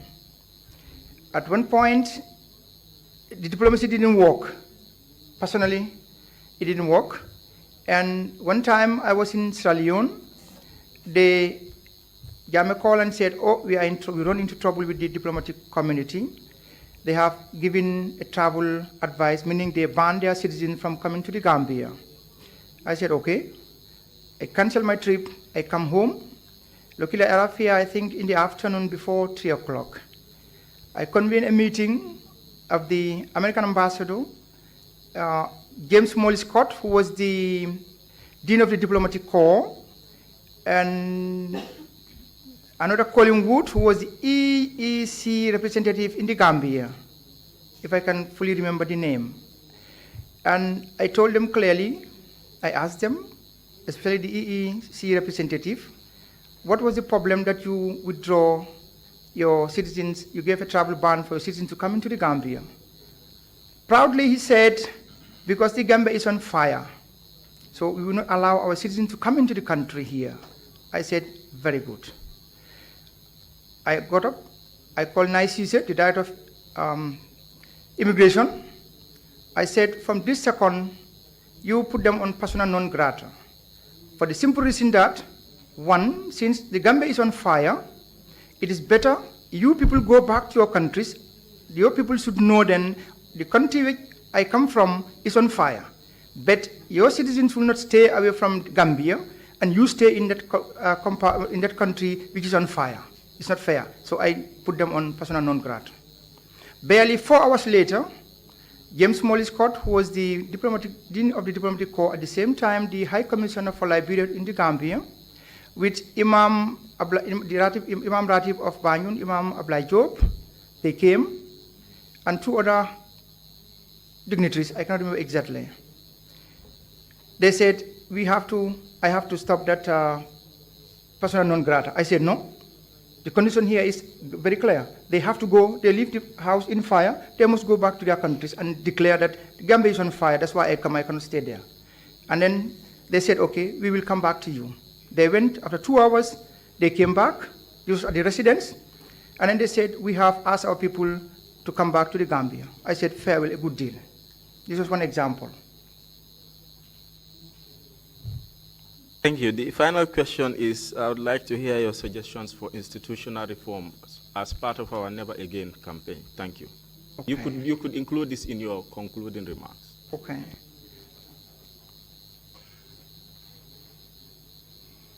Thank you. Commissioner Kindi. Hello, good afternoon. Good afternoon. Commissioner Kinte. Sabally. Please.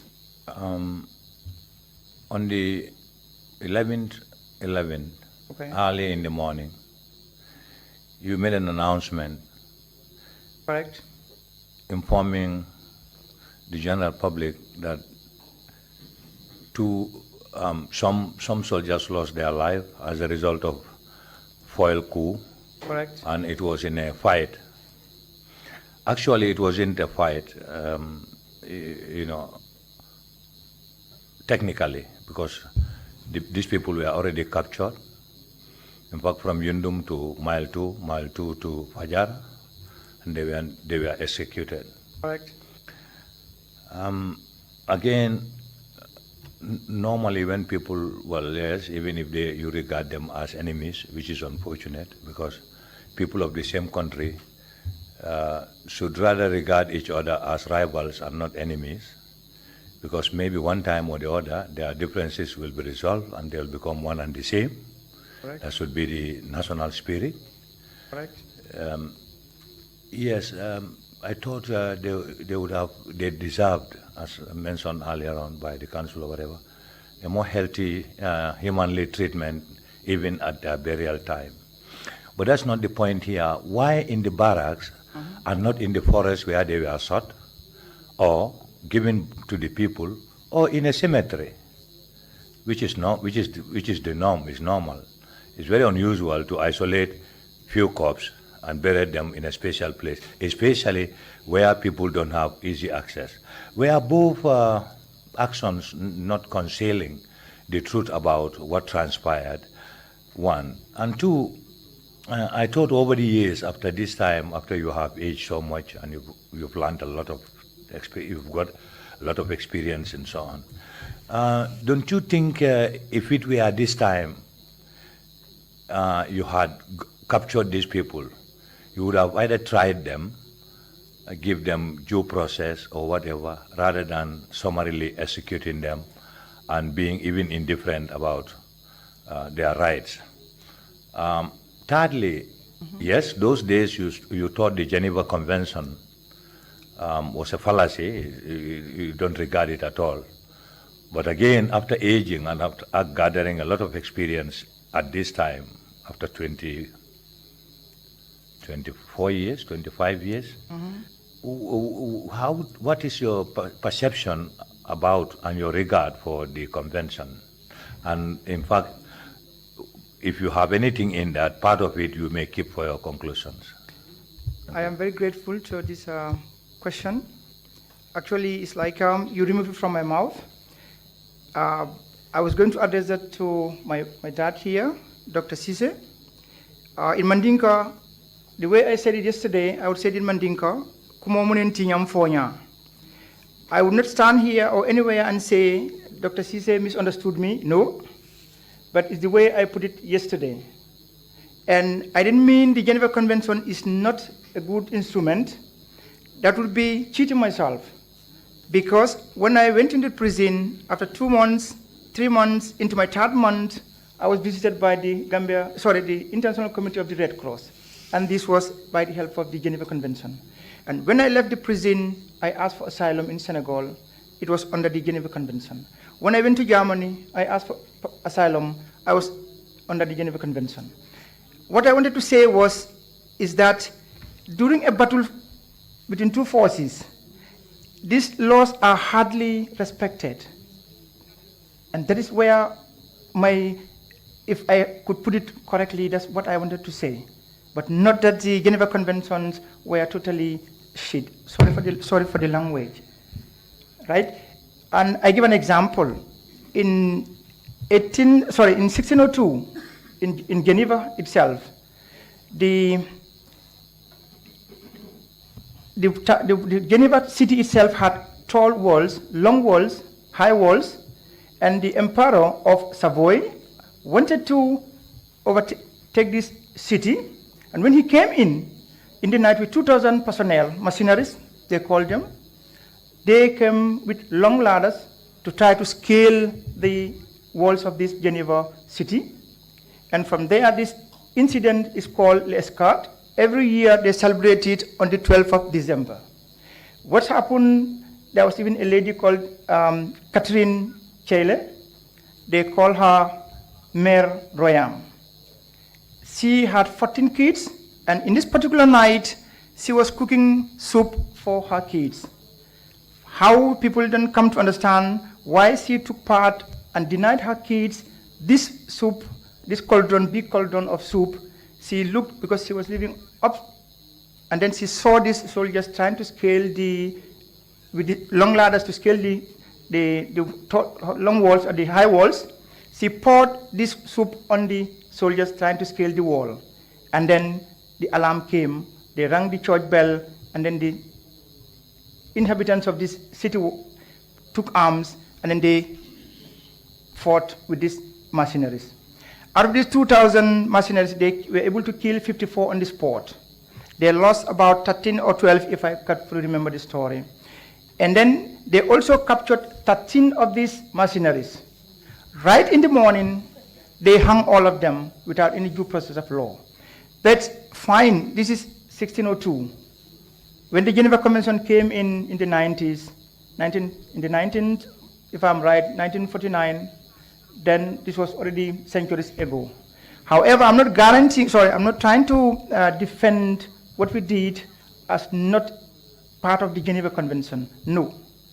But it's just to show that I now borrow my landed friends' words. The mindset of the soldiers in battlefront. There you are not seeing anything but to crush your enemy. And this is where our problem is when we are in battle. These rules and regulations in the Geneva Convention, hardly they are respected, if I had expressed it properly. What I want to say is, at this, whether after all the years elapsed, okay, if you were brought back to do the same thing, but with your this age and experience, would you have paid heed to that part as war prisoners and you take them to court and take due process, or would you still maintain that you will summarily execute them because that's what I'm saying. Okay, yeah. To answer your question directly, I would not execute them because I have learned my lesson. I've become matured. Then I was 27 years old. I had nothing to prove, but I felt I had something to prove. Meaning I was a soldier, I was an officer. I had soldiers under my command, and it was my duty at that particular point to see that they come home alive and safe. That was what I had wanted to prove, but anybody can say there was nothing to be proved. Feel like maybe my landed man would say, no, you had nothing to prove, and I would quite agree with him. If that date were to be brought today, I would act in a different way, more maturedly and more humanly. Yeah, and what about the suggestion that you are concealing the truth from the public, which probably today you may have regretted? If it were today, what were you going to do? Like, one, bury all of them in the camp so that people cannot access the graves for so many years. Because of course, if it was in the forest and popularly known, some of these people would have been exhumed earlier than this time. This time, correct. Taken by their people or whatever. Of course, it was also going to be a scandal. Right, correct. That on the whole, you have summarily killed these people in the forest and buried them. Correct. But that's why up to 25 years today, it was very difficult to access them, to have determined their fate and so on, and put it on spotlight. Also the radio announcement, you could have simply said, well, we overcome them, captured them, executed them. In the beginning they were 2, later 6 were taken. A true story that happened. Probably that also may suggest that you are concealing the truth. That indicates some amount of, some level of regret or inconvenience, or whatever you may interpret it. But I'm saying, as at now, if it was this moment, were you going to tell the truth to the people? Or in fact, you would not have gone that far, you would have arrested them and go the right way? Actually, if it were today, it would have been a different issue today. I would have acted maturely. However, I would like to say, for those of them who were arrested and part of them were executed, were the ringleaders who were executed. The rest were taken before a court-martial. But as I said, if it were today, with my maturity and my wisdom, thank God, I would have definitely behaved like a matured person, without emotion or anger. Okay. Thank you. Thank you very much, Mr. Sabally, for that response. And it's only 2 days. It's too quick to say quintessential Sanna Sabally, Frank Kondo, your response on the importance of the Geneva Conventions. You realize that something had happened, perhaps you misspoke on 1 or 2 things, but you came back, and that's where quintessentialism comes in, and clarified it. Very helpful indeed. Thank you so much. Commissioner Jones? Commissioner Jones, thank you, Chairman. And thank you, Mr. Sabally, for your detailed testimony over the past 2 days. Beyond just identifying the violations that happened within the 22-year period that we're looking at, we're also trying to identify what were some of the institutional lapses such that we won't return to the 22-year period that existed at the time, most especially a coup d'etat. In your testimony yesterday, you did mention that whilst you were planning the coup, on the 21st of July in particular, you were the one who went to get the weapons from the barracks, and you kept these weapons with you even after you returned from the airport, and this went unnoticed.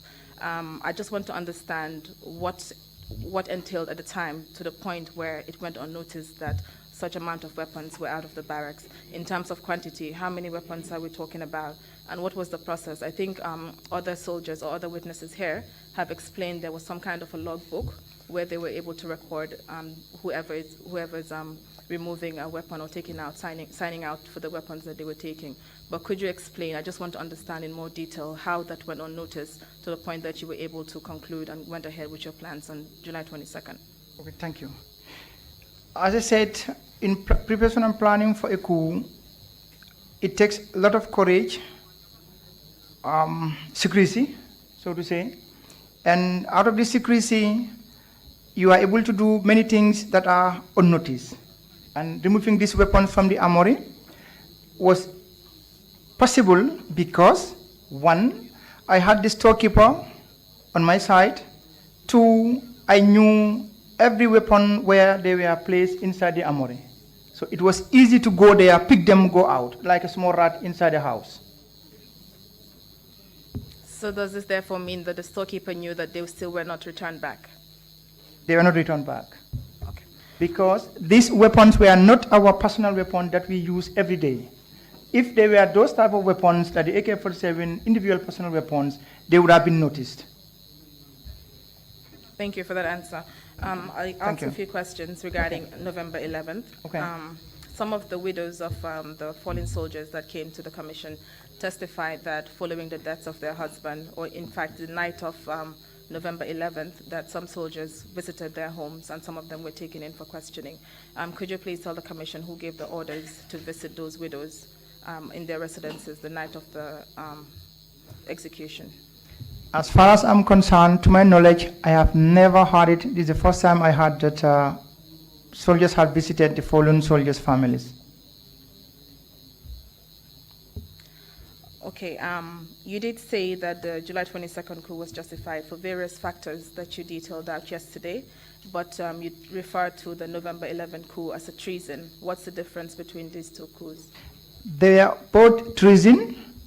They are both, like, if I would explain, like on Tobaski Day, the way we slaughter our rams, we cut the jugular vein of the sheep.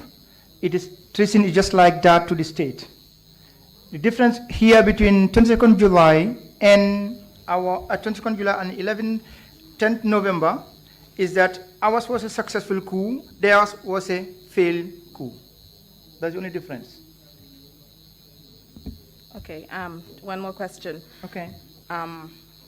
You had said that the initial plan of the junta, or the council, was to stay in power for 6 months. Certainly but correct. Then this eventually changed. What are some of the factors that you think led to Jammeh's change in desire to extend beyond the 6-month mandate that you guys initially agreed to?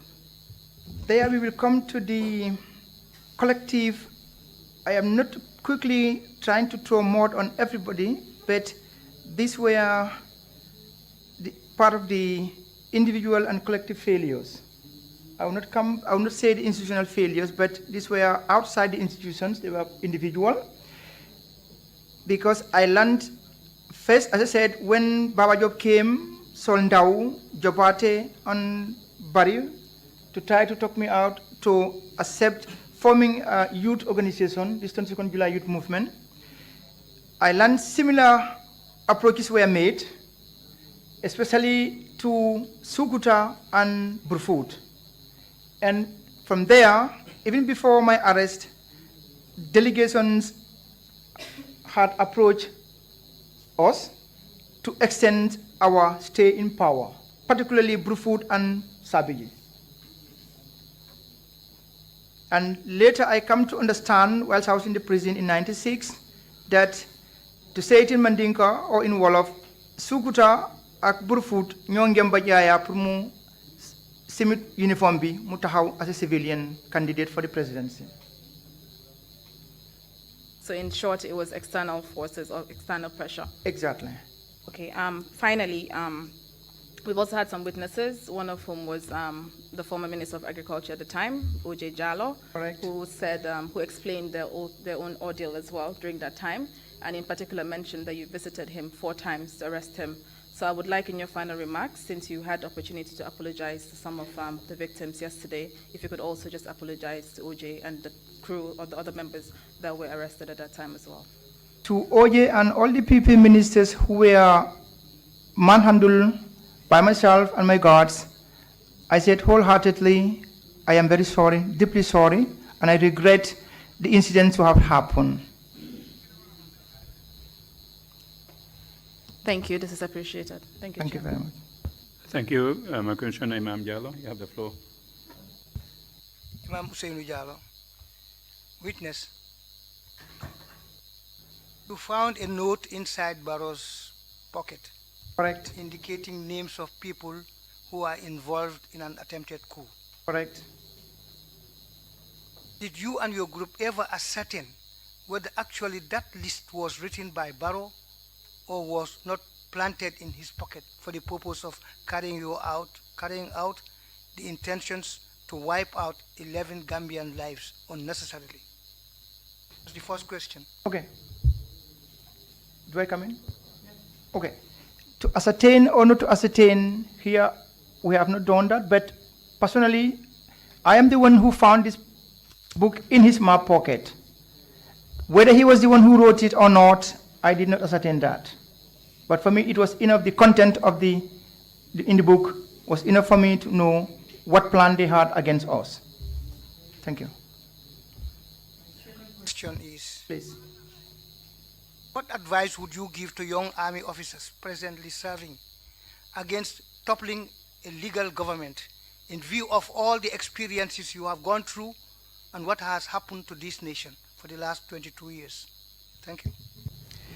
To the military or the security services in the country, I am saying do not fall on the track we fell.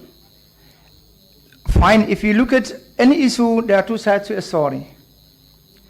If we had failed in our duties as officers and men of the Gambian National Army, the state also had failed. But here, this is not the defense I'm putting forward.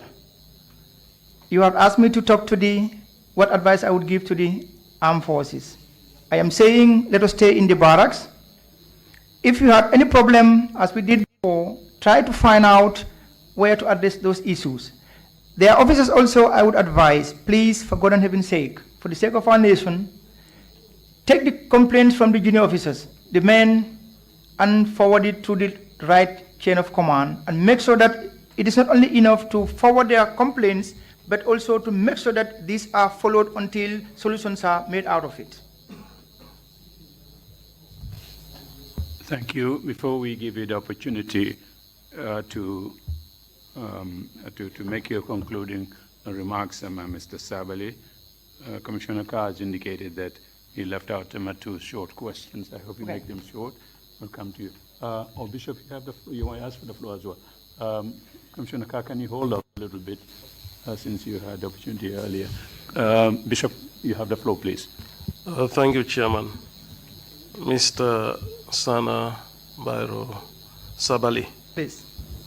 May I ask, what is the role of the military in a country? Do I comment? Yes, please. The role of the military in the country is the defense of the state. The primary function of the military is to defend the territorial integrity of the country and to uphold the standards of the Constitution. And you would agree with me not to involve themselves in governance? It depends on, Bishop, from where you look at it.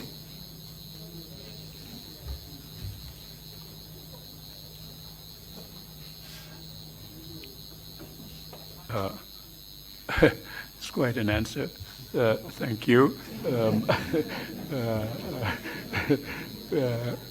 Commissioner Carr, you have the floor, please. Or do you want me to delve more on that answer, please? Well, actually, you did not answer the question. Okay. Can you pose the question, please, again? I said, do you agree with me that since the role of a military is to defend the state and property, that you are not supposed to be involved in governance of the country? Okay. Before, my understanding was that we were to uphold the Constitution and the territorial integrity of the country, but I am made to understand now that the army have to stay completely out of politics, and I hold that line correct. And thank you for your advice. And thank you, Commissioner Carr. Thank you, Mr. Chairman. I left out two questions, and the first please. is in relation to some of the committees we have in the Commission. What happened to the two ladies that you mentioned were tortured, and did they develop any subsequent complications out of that?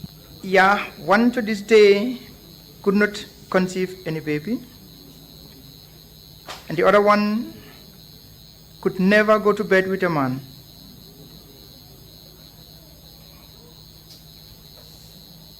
Thank you. The second is in relation to the ban that the junta imposed on political activities at the time. What informed it? Sorry, please? The ban on political parties at the time. When you took over, you imposed a ban on political parties. I'd like to know what informed that decision. What formed that all? Sorry? I don't get your question clearly, please. When the junta took over, there was a ban on political parties. Right. Yes, I would like to know what informed that decision. Thank you. Actually, we wanted to first consolidate ourselves, and we felt if we had let the political parties at free will, there was going to be a lot of disturbance in the administration of the country. So as such, we gave ourselves some time to say, okay, we ban the activities of the political parties until such a time that we felt the waters have calmed down, then we could open the gate so that all political parties can take part. But as I said, for me, this is not going to come into play because we are going to hand over in 6 months. Thank you. Thank you, Imam C. You have the floor. Yo, Madam Heti. Hakule mbarano be fajara. Hey. Imam. Imam, could you allow for the interpreters to take position before you proceed, please? Imam, dañ lay ñaan nga xaar interpreter yi ñu jël seen place su ko defee ñu mën a déggale ngay laajte mais foog naa pare nañ mën nga continuer.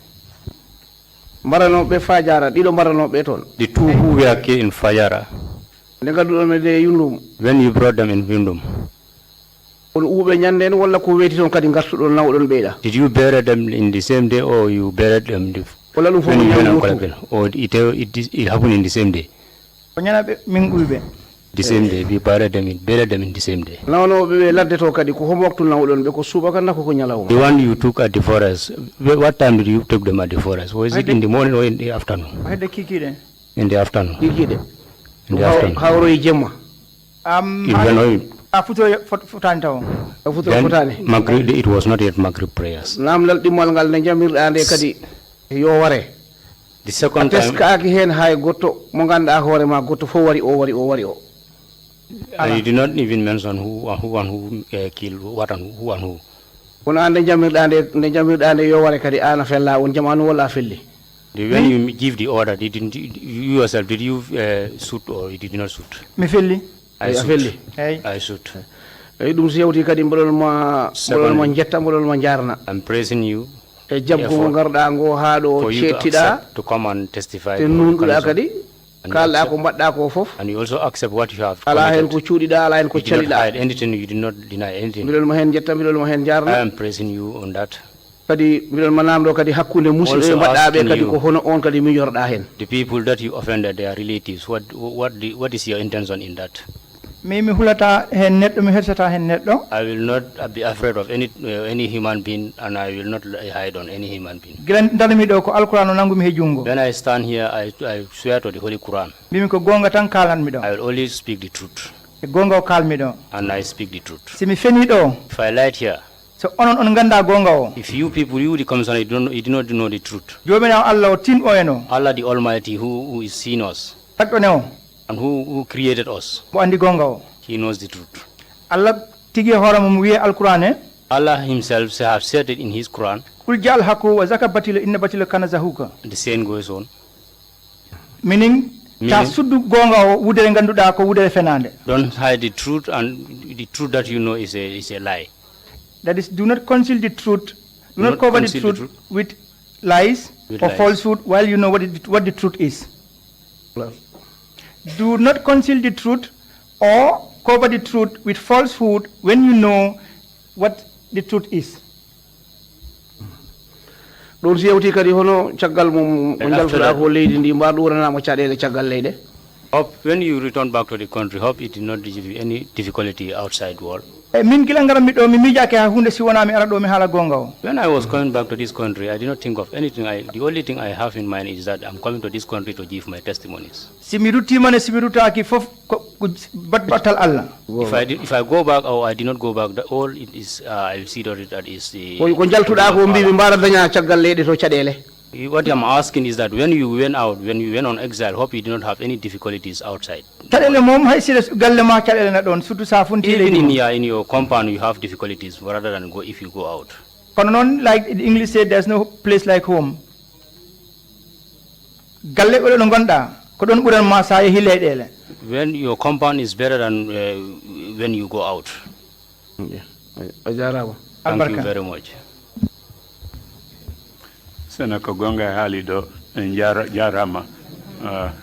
If you have, we will now give you the opportunity to make your concluding remarks, and you can do it as council indicated earlier Okay. in the local languages that you can speak in.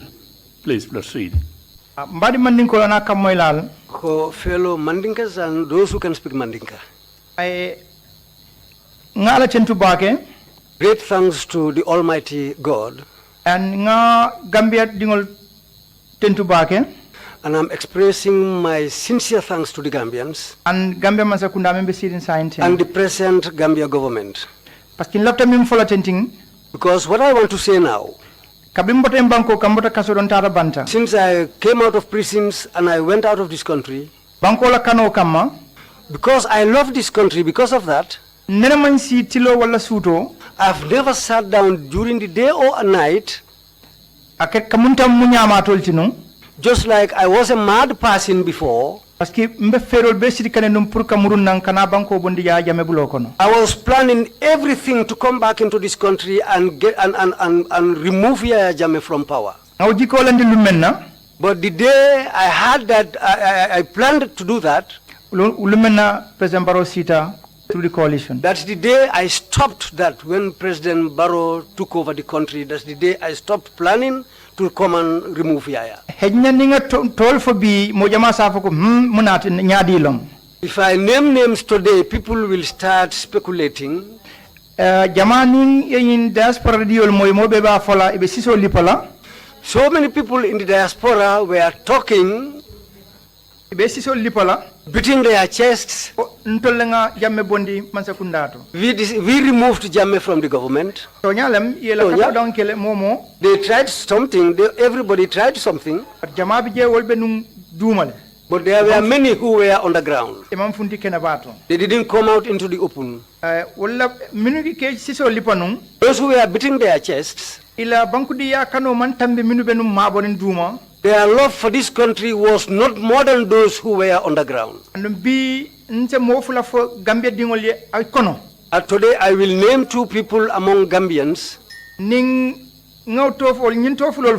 If I name these two people, just to show, we never sat down complacently. Suleiman Ndau, he never sat down or he never rested. Information. I will call another one, Ibrahim Silla. He is the Minister of Information presently. Amadou Ba, Minister of, I don't know which ministry he has now. Ahmad Ba, I cannot say which ministry he is heading. But I will raise up my hand. Anyone who beats his chest to show that I'm a true Gambian, you cannot be more than these three people I named. So I will say that it is everybody's effort that moved Jammeh from this country. And I'm coming back to the army. What I am begging from the soldiers, stay in your barracks. Don't say Sanna and Co did this, they succeeded and I will also do it. Don't do that. Things can look alike, but they are different. I want to say it in Wolof. But I said in Mandinka, so many people, when Jammeh left this government, they were beating their chests, saying that we removed Jammeh from power. And where they were was very far from the Gambia. But I can say they were in the Gambia too. Because Jammeh has gone, everybody will say that it is me who removed Jammeh. But there were people who were on the ground. What they were doing is known to only God. This is why I said Suleiman Ndau, Ahmad Ba, Ibrahim Silla, they never closed their eyes. Day and night. They were thinking, planning how to come and remove Yaya Jammeh from this country. And they planned to do it in a way which will not come with trouble in this country. Diplomats in different countries. They went to many places, to diplomats in different countries. Weigh down on Jammeh. so that they can have something to do which will remove Jammeh here. If I see people beating their chest saying that I removed Jammeh from the Gambia, I will just laugh and keep quiet. Gambia Banco, this country, this Gambia, it belongs to all of us. In the Bible, just as Samson did in the Bible, if you remove the pillars from the house, it will come down. So this TRRC, follow, I should be the most happy man about it. Because these 25 years, there is no stick which people didn't take and beat me with. They said everything about me. They go even to my family. There's nothing that they didn't tell my family. There's nothing they didn't write in this internet. But I know I didn't want to talk until a day like today. Testimony day. On my side, it looks like the day of confession or the day of testimony. Since this TRRC started, maybe many people will not know, but I want to clarify it here. I started planning to come to the Gambia. The passport I was having, of course, I had a problem in this country. I fled the country. I can go to every place except the Gambia. That's why I was unable to come the time I wanted to come. Until when God's time came on Saturday, I thank the Gambian people. I thank the Gambian embassy, the ambassador, and his staff. Na brother lead council plus my brother, the lead council, I want to thank him. And in the whole TRRC. And the whole TRRC. Because he cannot go it alone. We talked on the telephone. I said, I'm coming to the Gambia. There are many people. Friends and the like. And some family members. Who said, no, Gambia is a no-go place for you. I said, okay, I won't go. Tell the TRRC that I want to talk to them through Skype. But even the day I was leaving Dakar to come to the Gambia, one of my friends was aware of it. Because he left Dakar and came to the Gambia on Friday. He went back to Dakar on Monday. That Monday morning was the day I left and came to the Gambia. When I told him that I'm going to the Gambia, he opened his eyes on me just like something terrible has happened. I told him, I'm going to the Gambia. I'm not going there to tell them the truth. Side of the story, but I will tell them the side of my story. Gambians can weigh it for themselves and remove the truth from lies. That's why I am here. Because we were in darkness within these 25 years. This is why Commissioner Kinte said we hid things. Yes, it's true. Because we didn't open our mouths to clarify things. But me, myself alone,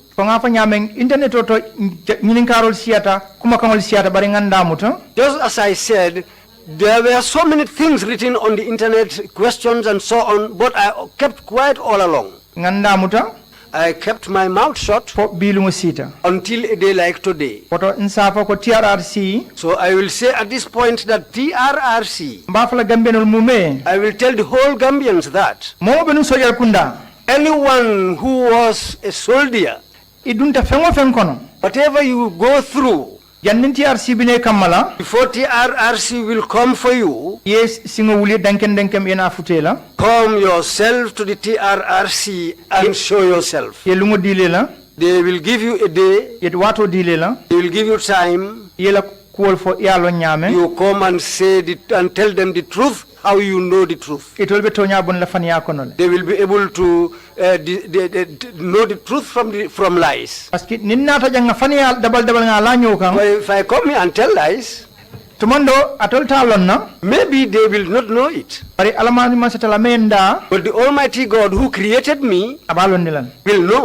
andu aba fontin la bantel And so one day God will reveal it. na principle mu munati jang My principle here is wala nyinti ko that's this. nsinano jande nga fania dabal I can come here and tell lies. bari ndam mala be nyingebang hani But I was not alone there. oto minu ben mfeño ibinaje ne toñafo Those who were with me will also come here and they will tell the truth. senin sama Tomorrow, ntabe kala nyaadile but how am I going to look at the Gambian people? Or how am I going to live here? nin ko hani ala mawala nse ala soki If I say God doesn't know that, well, I'm doing something against God. bari fo kuma folom drong But it's just to say a word, say something. mbeki baro min kila sa banta The news I want to send out now, I am sending it to Yankuba Toure I'm sending this news to Yankuba Toure, Edward Singate and Yaya Jammeh. lafta nge dane anin kila I want to beg them, for God's sake, ye fero be kata let them plan by all means, ibe dawoda wherever they are. ye fero kata ina TRRC Let nyito them try and come and face the TRRC.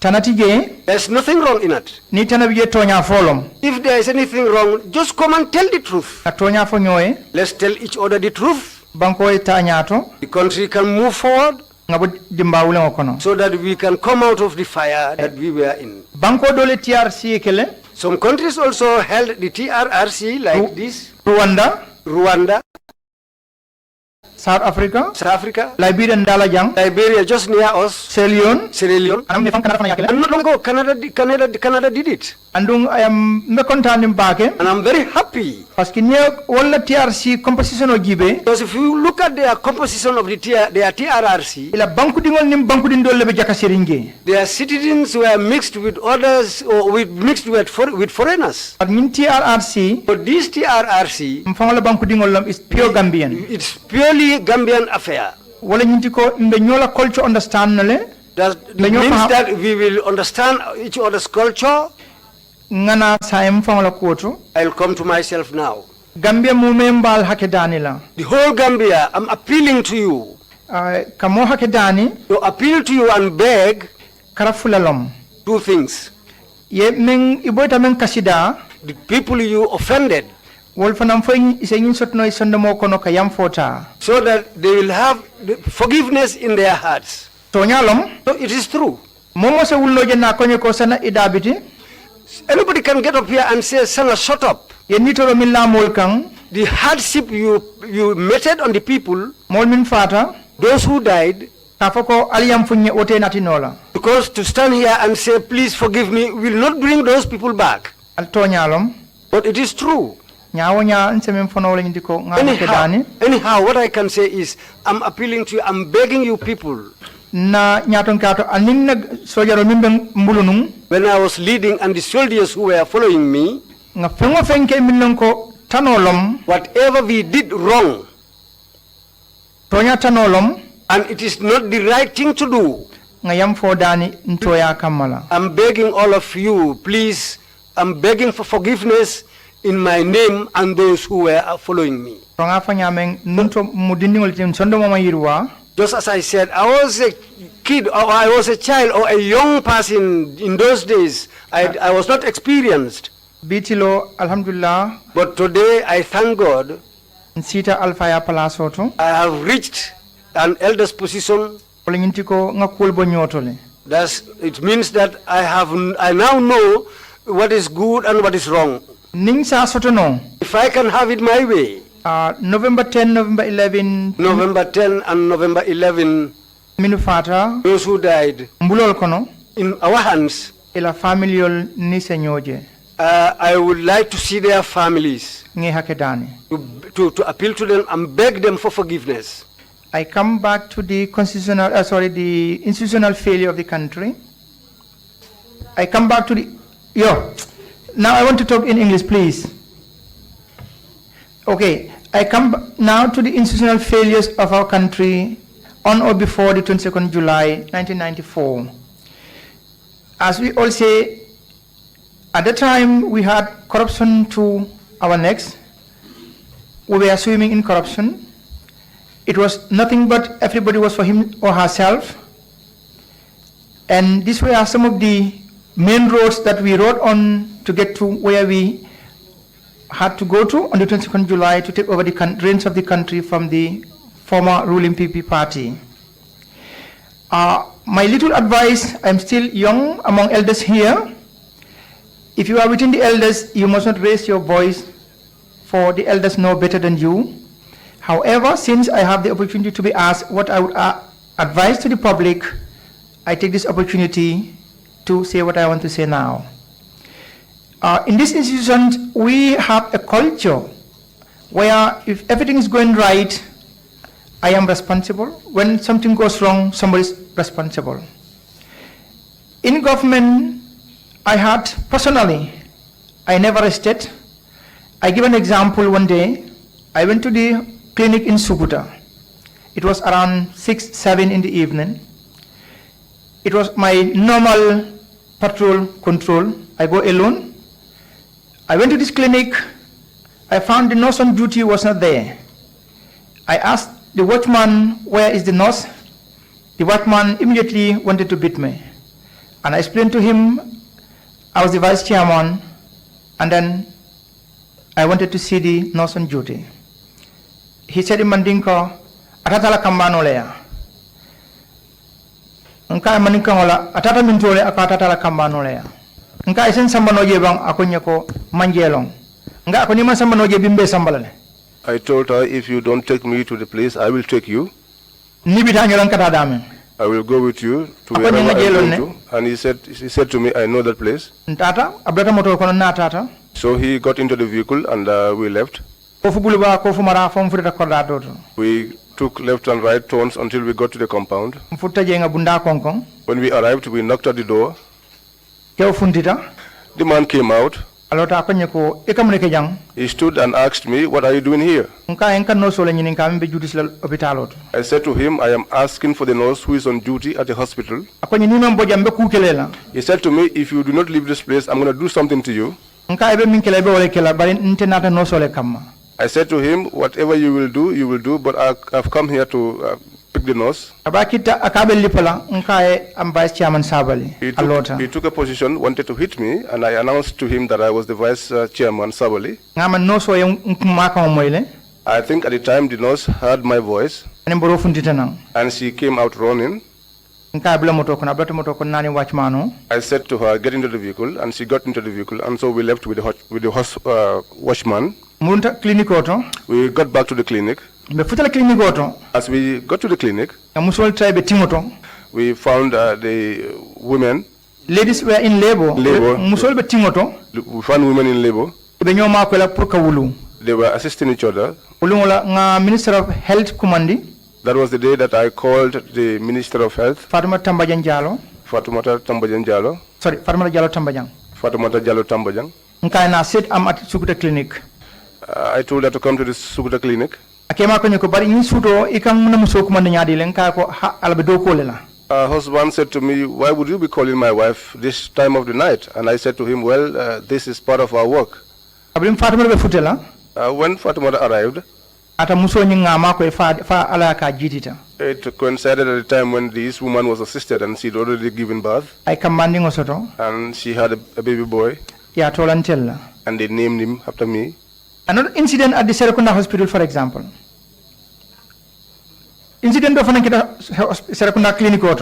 Another incident happened at the Serakunda clinic.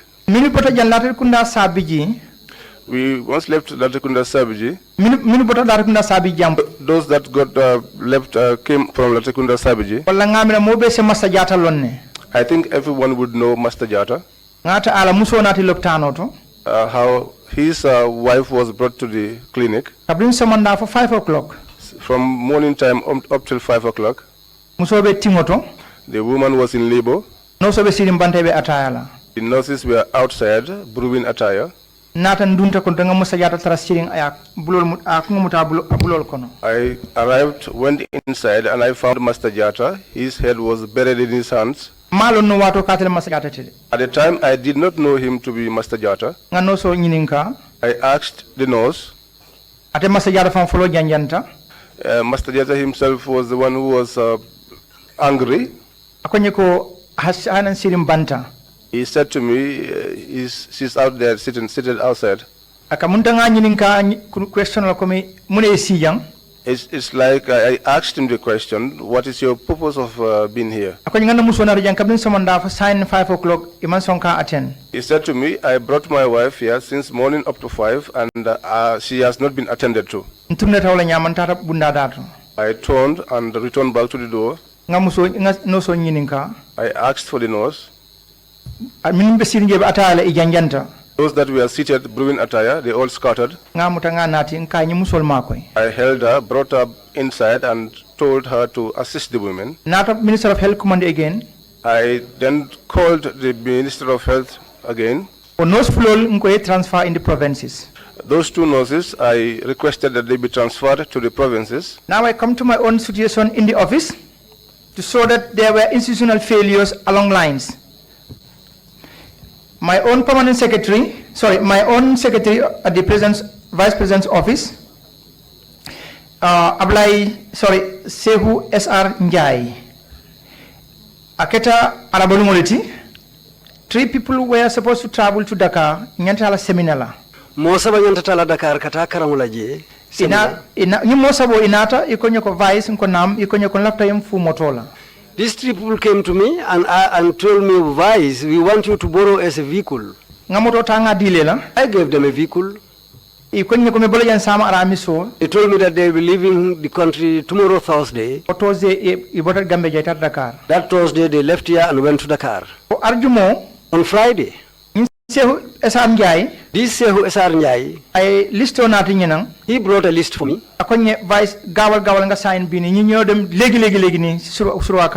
He told me, Vice, be quick and sign this. These people are the guys who left here. He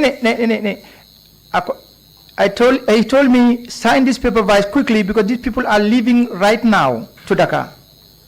Okay.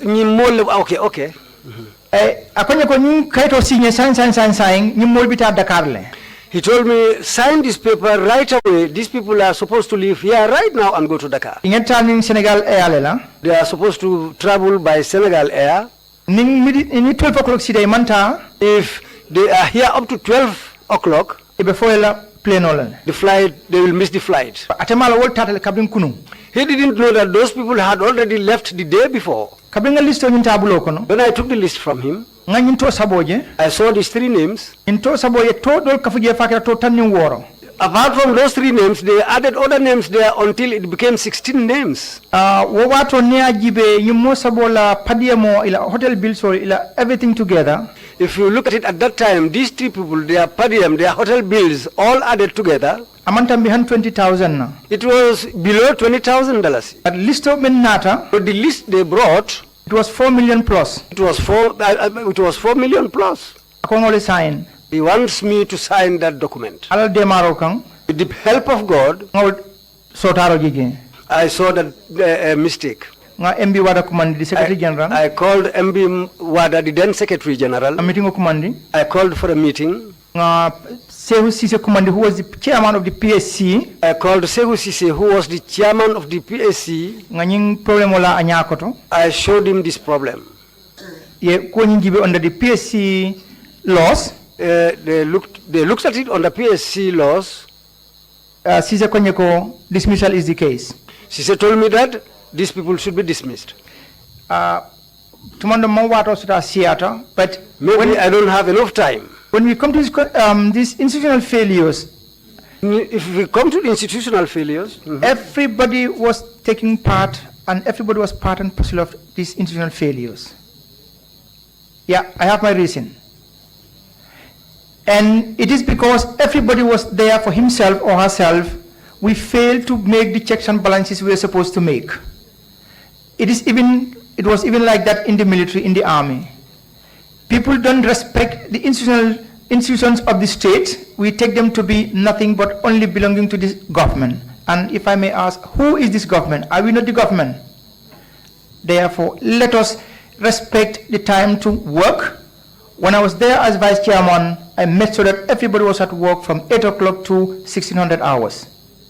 And I had a proverb, I change it. People say, you can force a horse to the river, but you cannot force it to drink. I change it.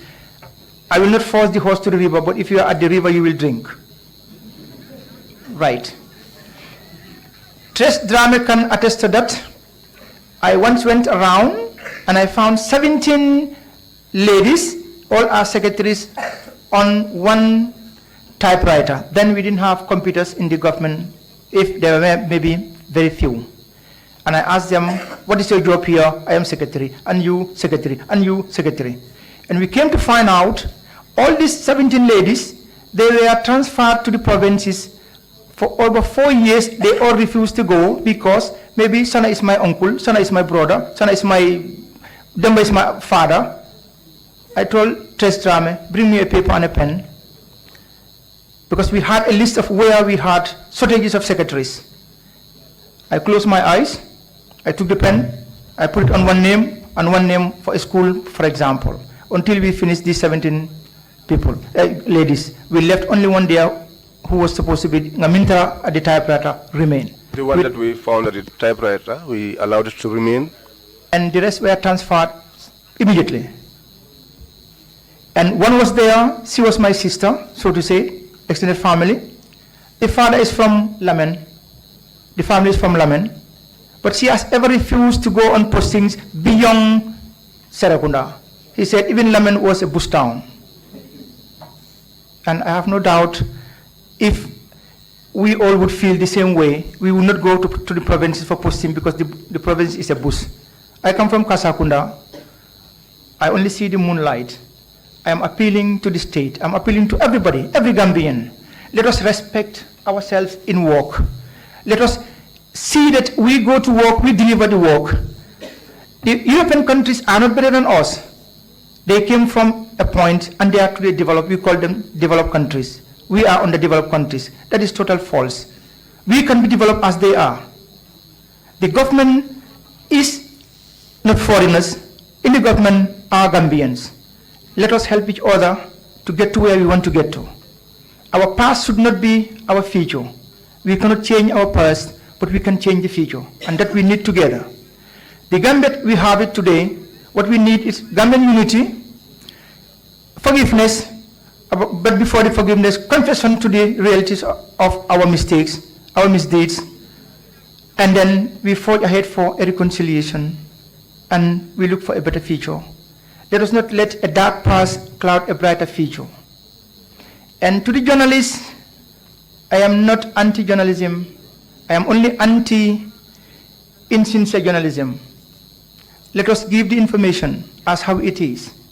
If you are privy to an information before you publish it, please find out, investigate. It is not wrong to wait for 2-3 days to get to the core of the information you're going to deliver to the people, because you are our people who will give us the information. You are there to teach us, to direct us, but also to warn us. Give us the correct information. I thank you all, fellow Gambians. I am sorry, I am sorry, I am sorry. Thank you. Thank you very much, Mr. Sabally, for those closing remarks, and again, for your candor and for the time that you have taken as a brave man to come back to country that had a difficult past with you. Very few people do that. Very few people want to face the truth. Especially, as I said, I keep on repeating the word candor. But we thank you enormously for your testimony and for coming to help this commission to carry out its mandate as given to it by the National Assembly. I also would want to thank the people who made great efforts to facilitate your appearance here.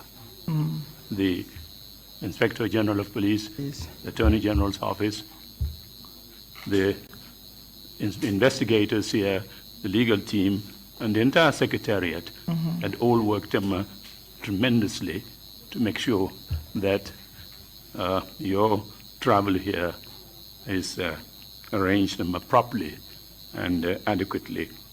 I want to thank them all very much. This would bring us some... Council, you wanted to say something before I proceed there? Please, go ahead.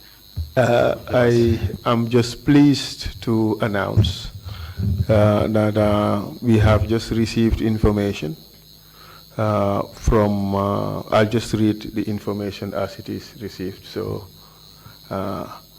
it is, please, can you kindly tell Commissioner Cisse and Esafal that I, Matisala, the late Abdoulaye Ba's wife, has forgiven wholeheartedly for his honesty and truthfulness for the crime he committed.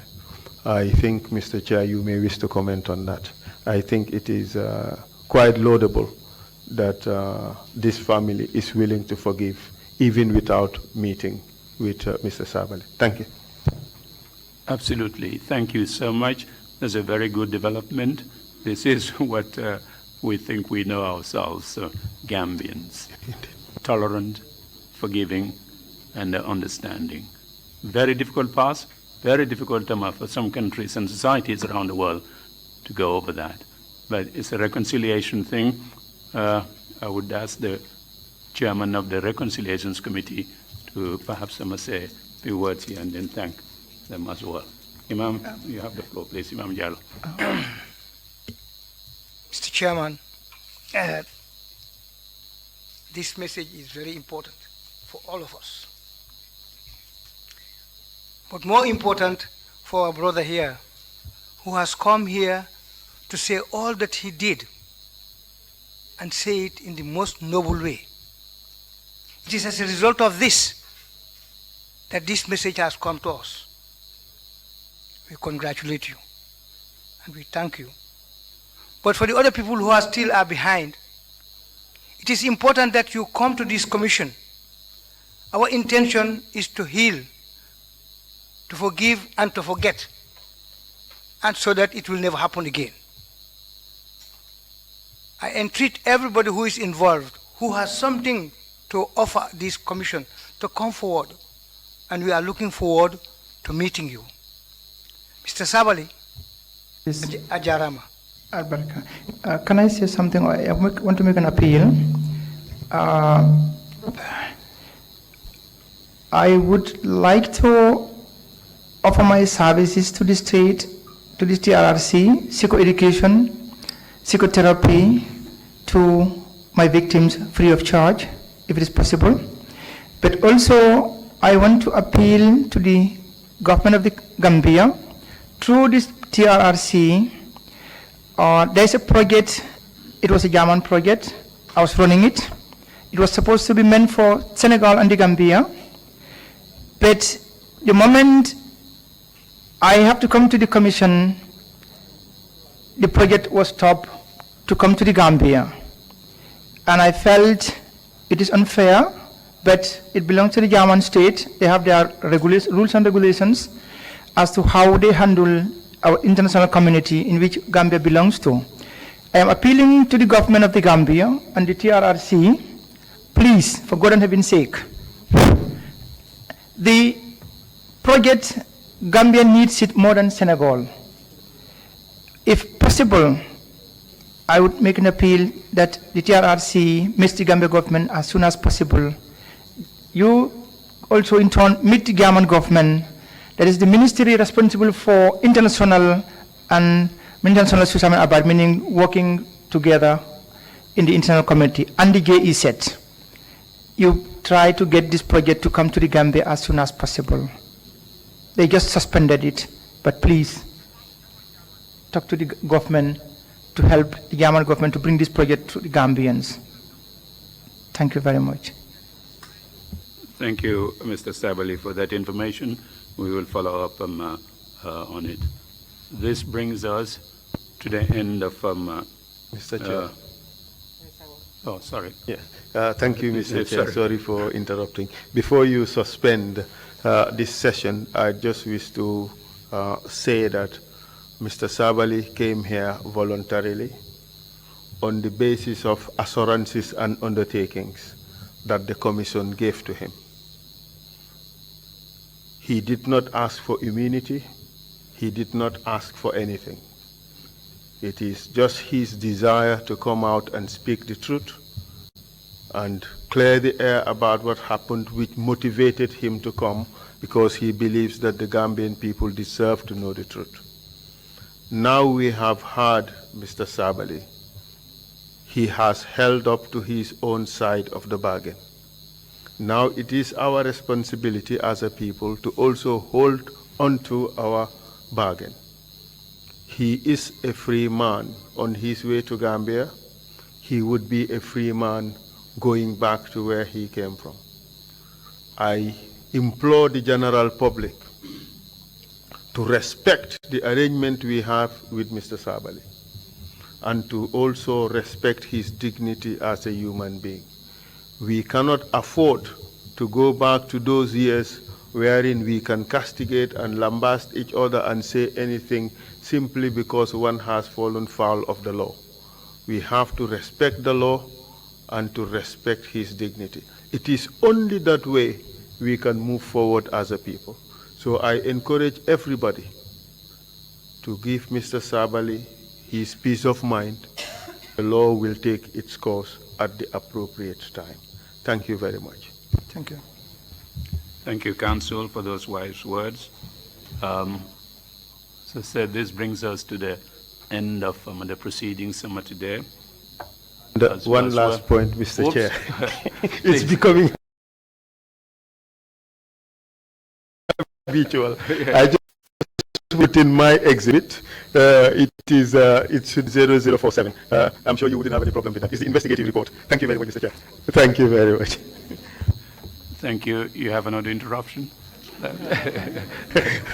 No, sir. You probably need a lunch interruption. But just want to thank you all. As I said, not just the end of today's proceedings, but also the end of the fourth session of the Commission. Remember, the Commission at the plenary level here holds these public hearings 3 weeks in a row as we go on. His first one was in January 7th to the 31st, second February 11th to the 28th, third 11th March to 28th March, and the fourth 8th April to the 25th today. This brings us to the end of a session. It's not that the Commission would stop work. No, it's just the public hearings that we would take a break from, and the work of the Commission continues with committee meetings as well as outreach activities. So we are not closing shop. It's just the public hearings that we are suspending during the month of Ramadan. So we resume here after Ramadan immediately on the 10th of January for the fifth session, which, sorry, 10th of June, my apologies. 10th of June, from 10th to the 27th of June, where would be the fifth session. And we would advise you in a timely manner what would come up on the 10th of June. But again, thank you all enormously for the attention, and thank the public really for assisting us in this endeavor that's been given to us by the National Assembly. Thank you all very much. Meeting is adjourned, and we see you June 10th.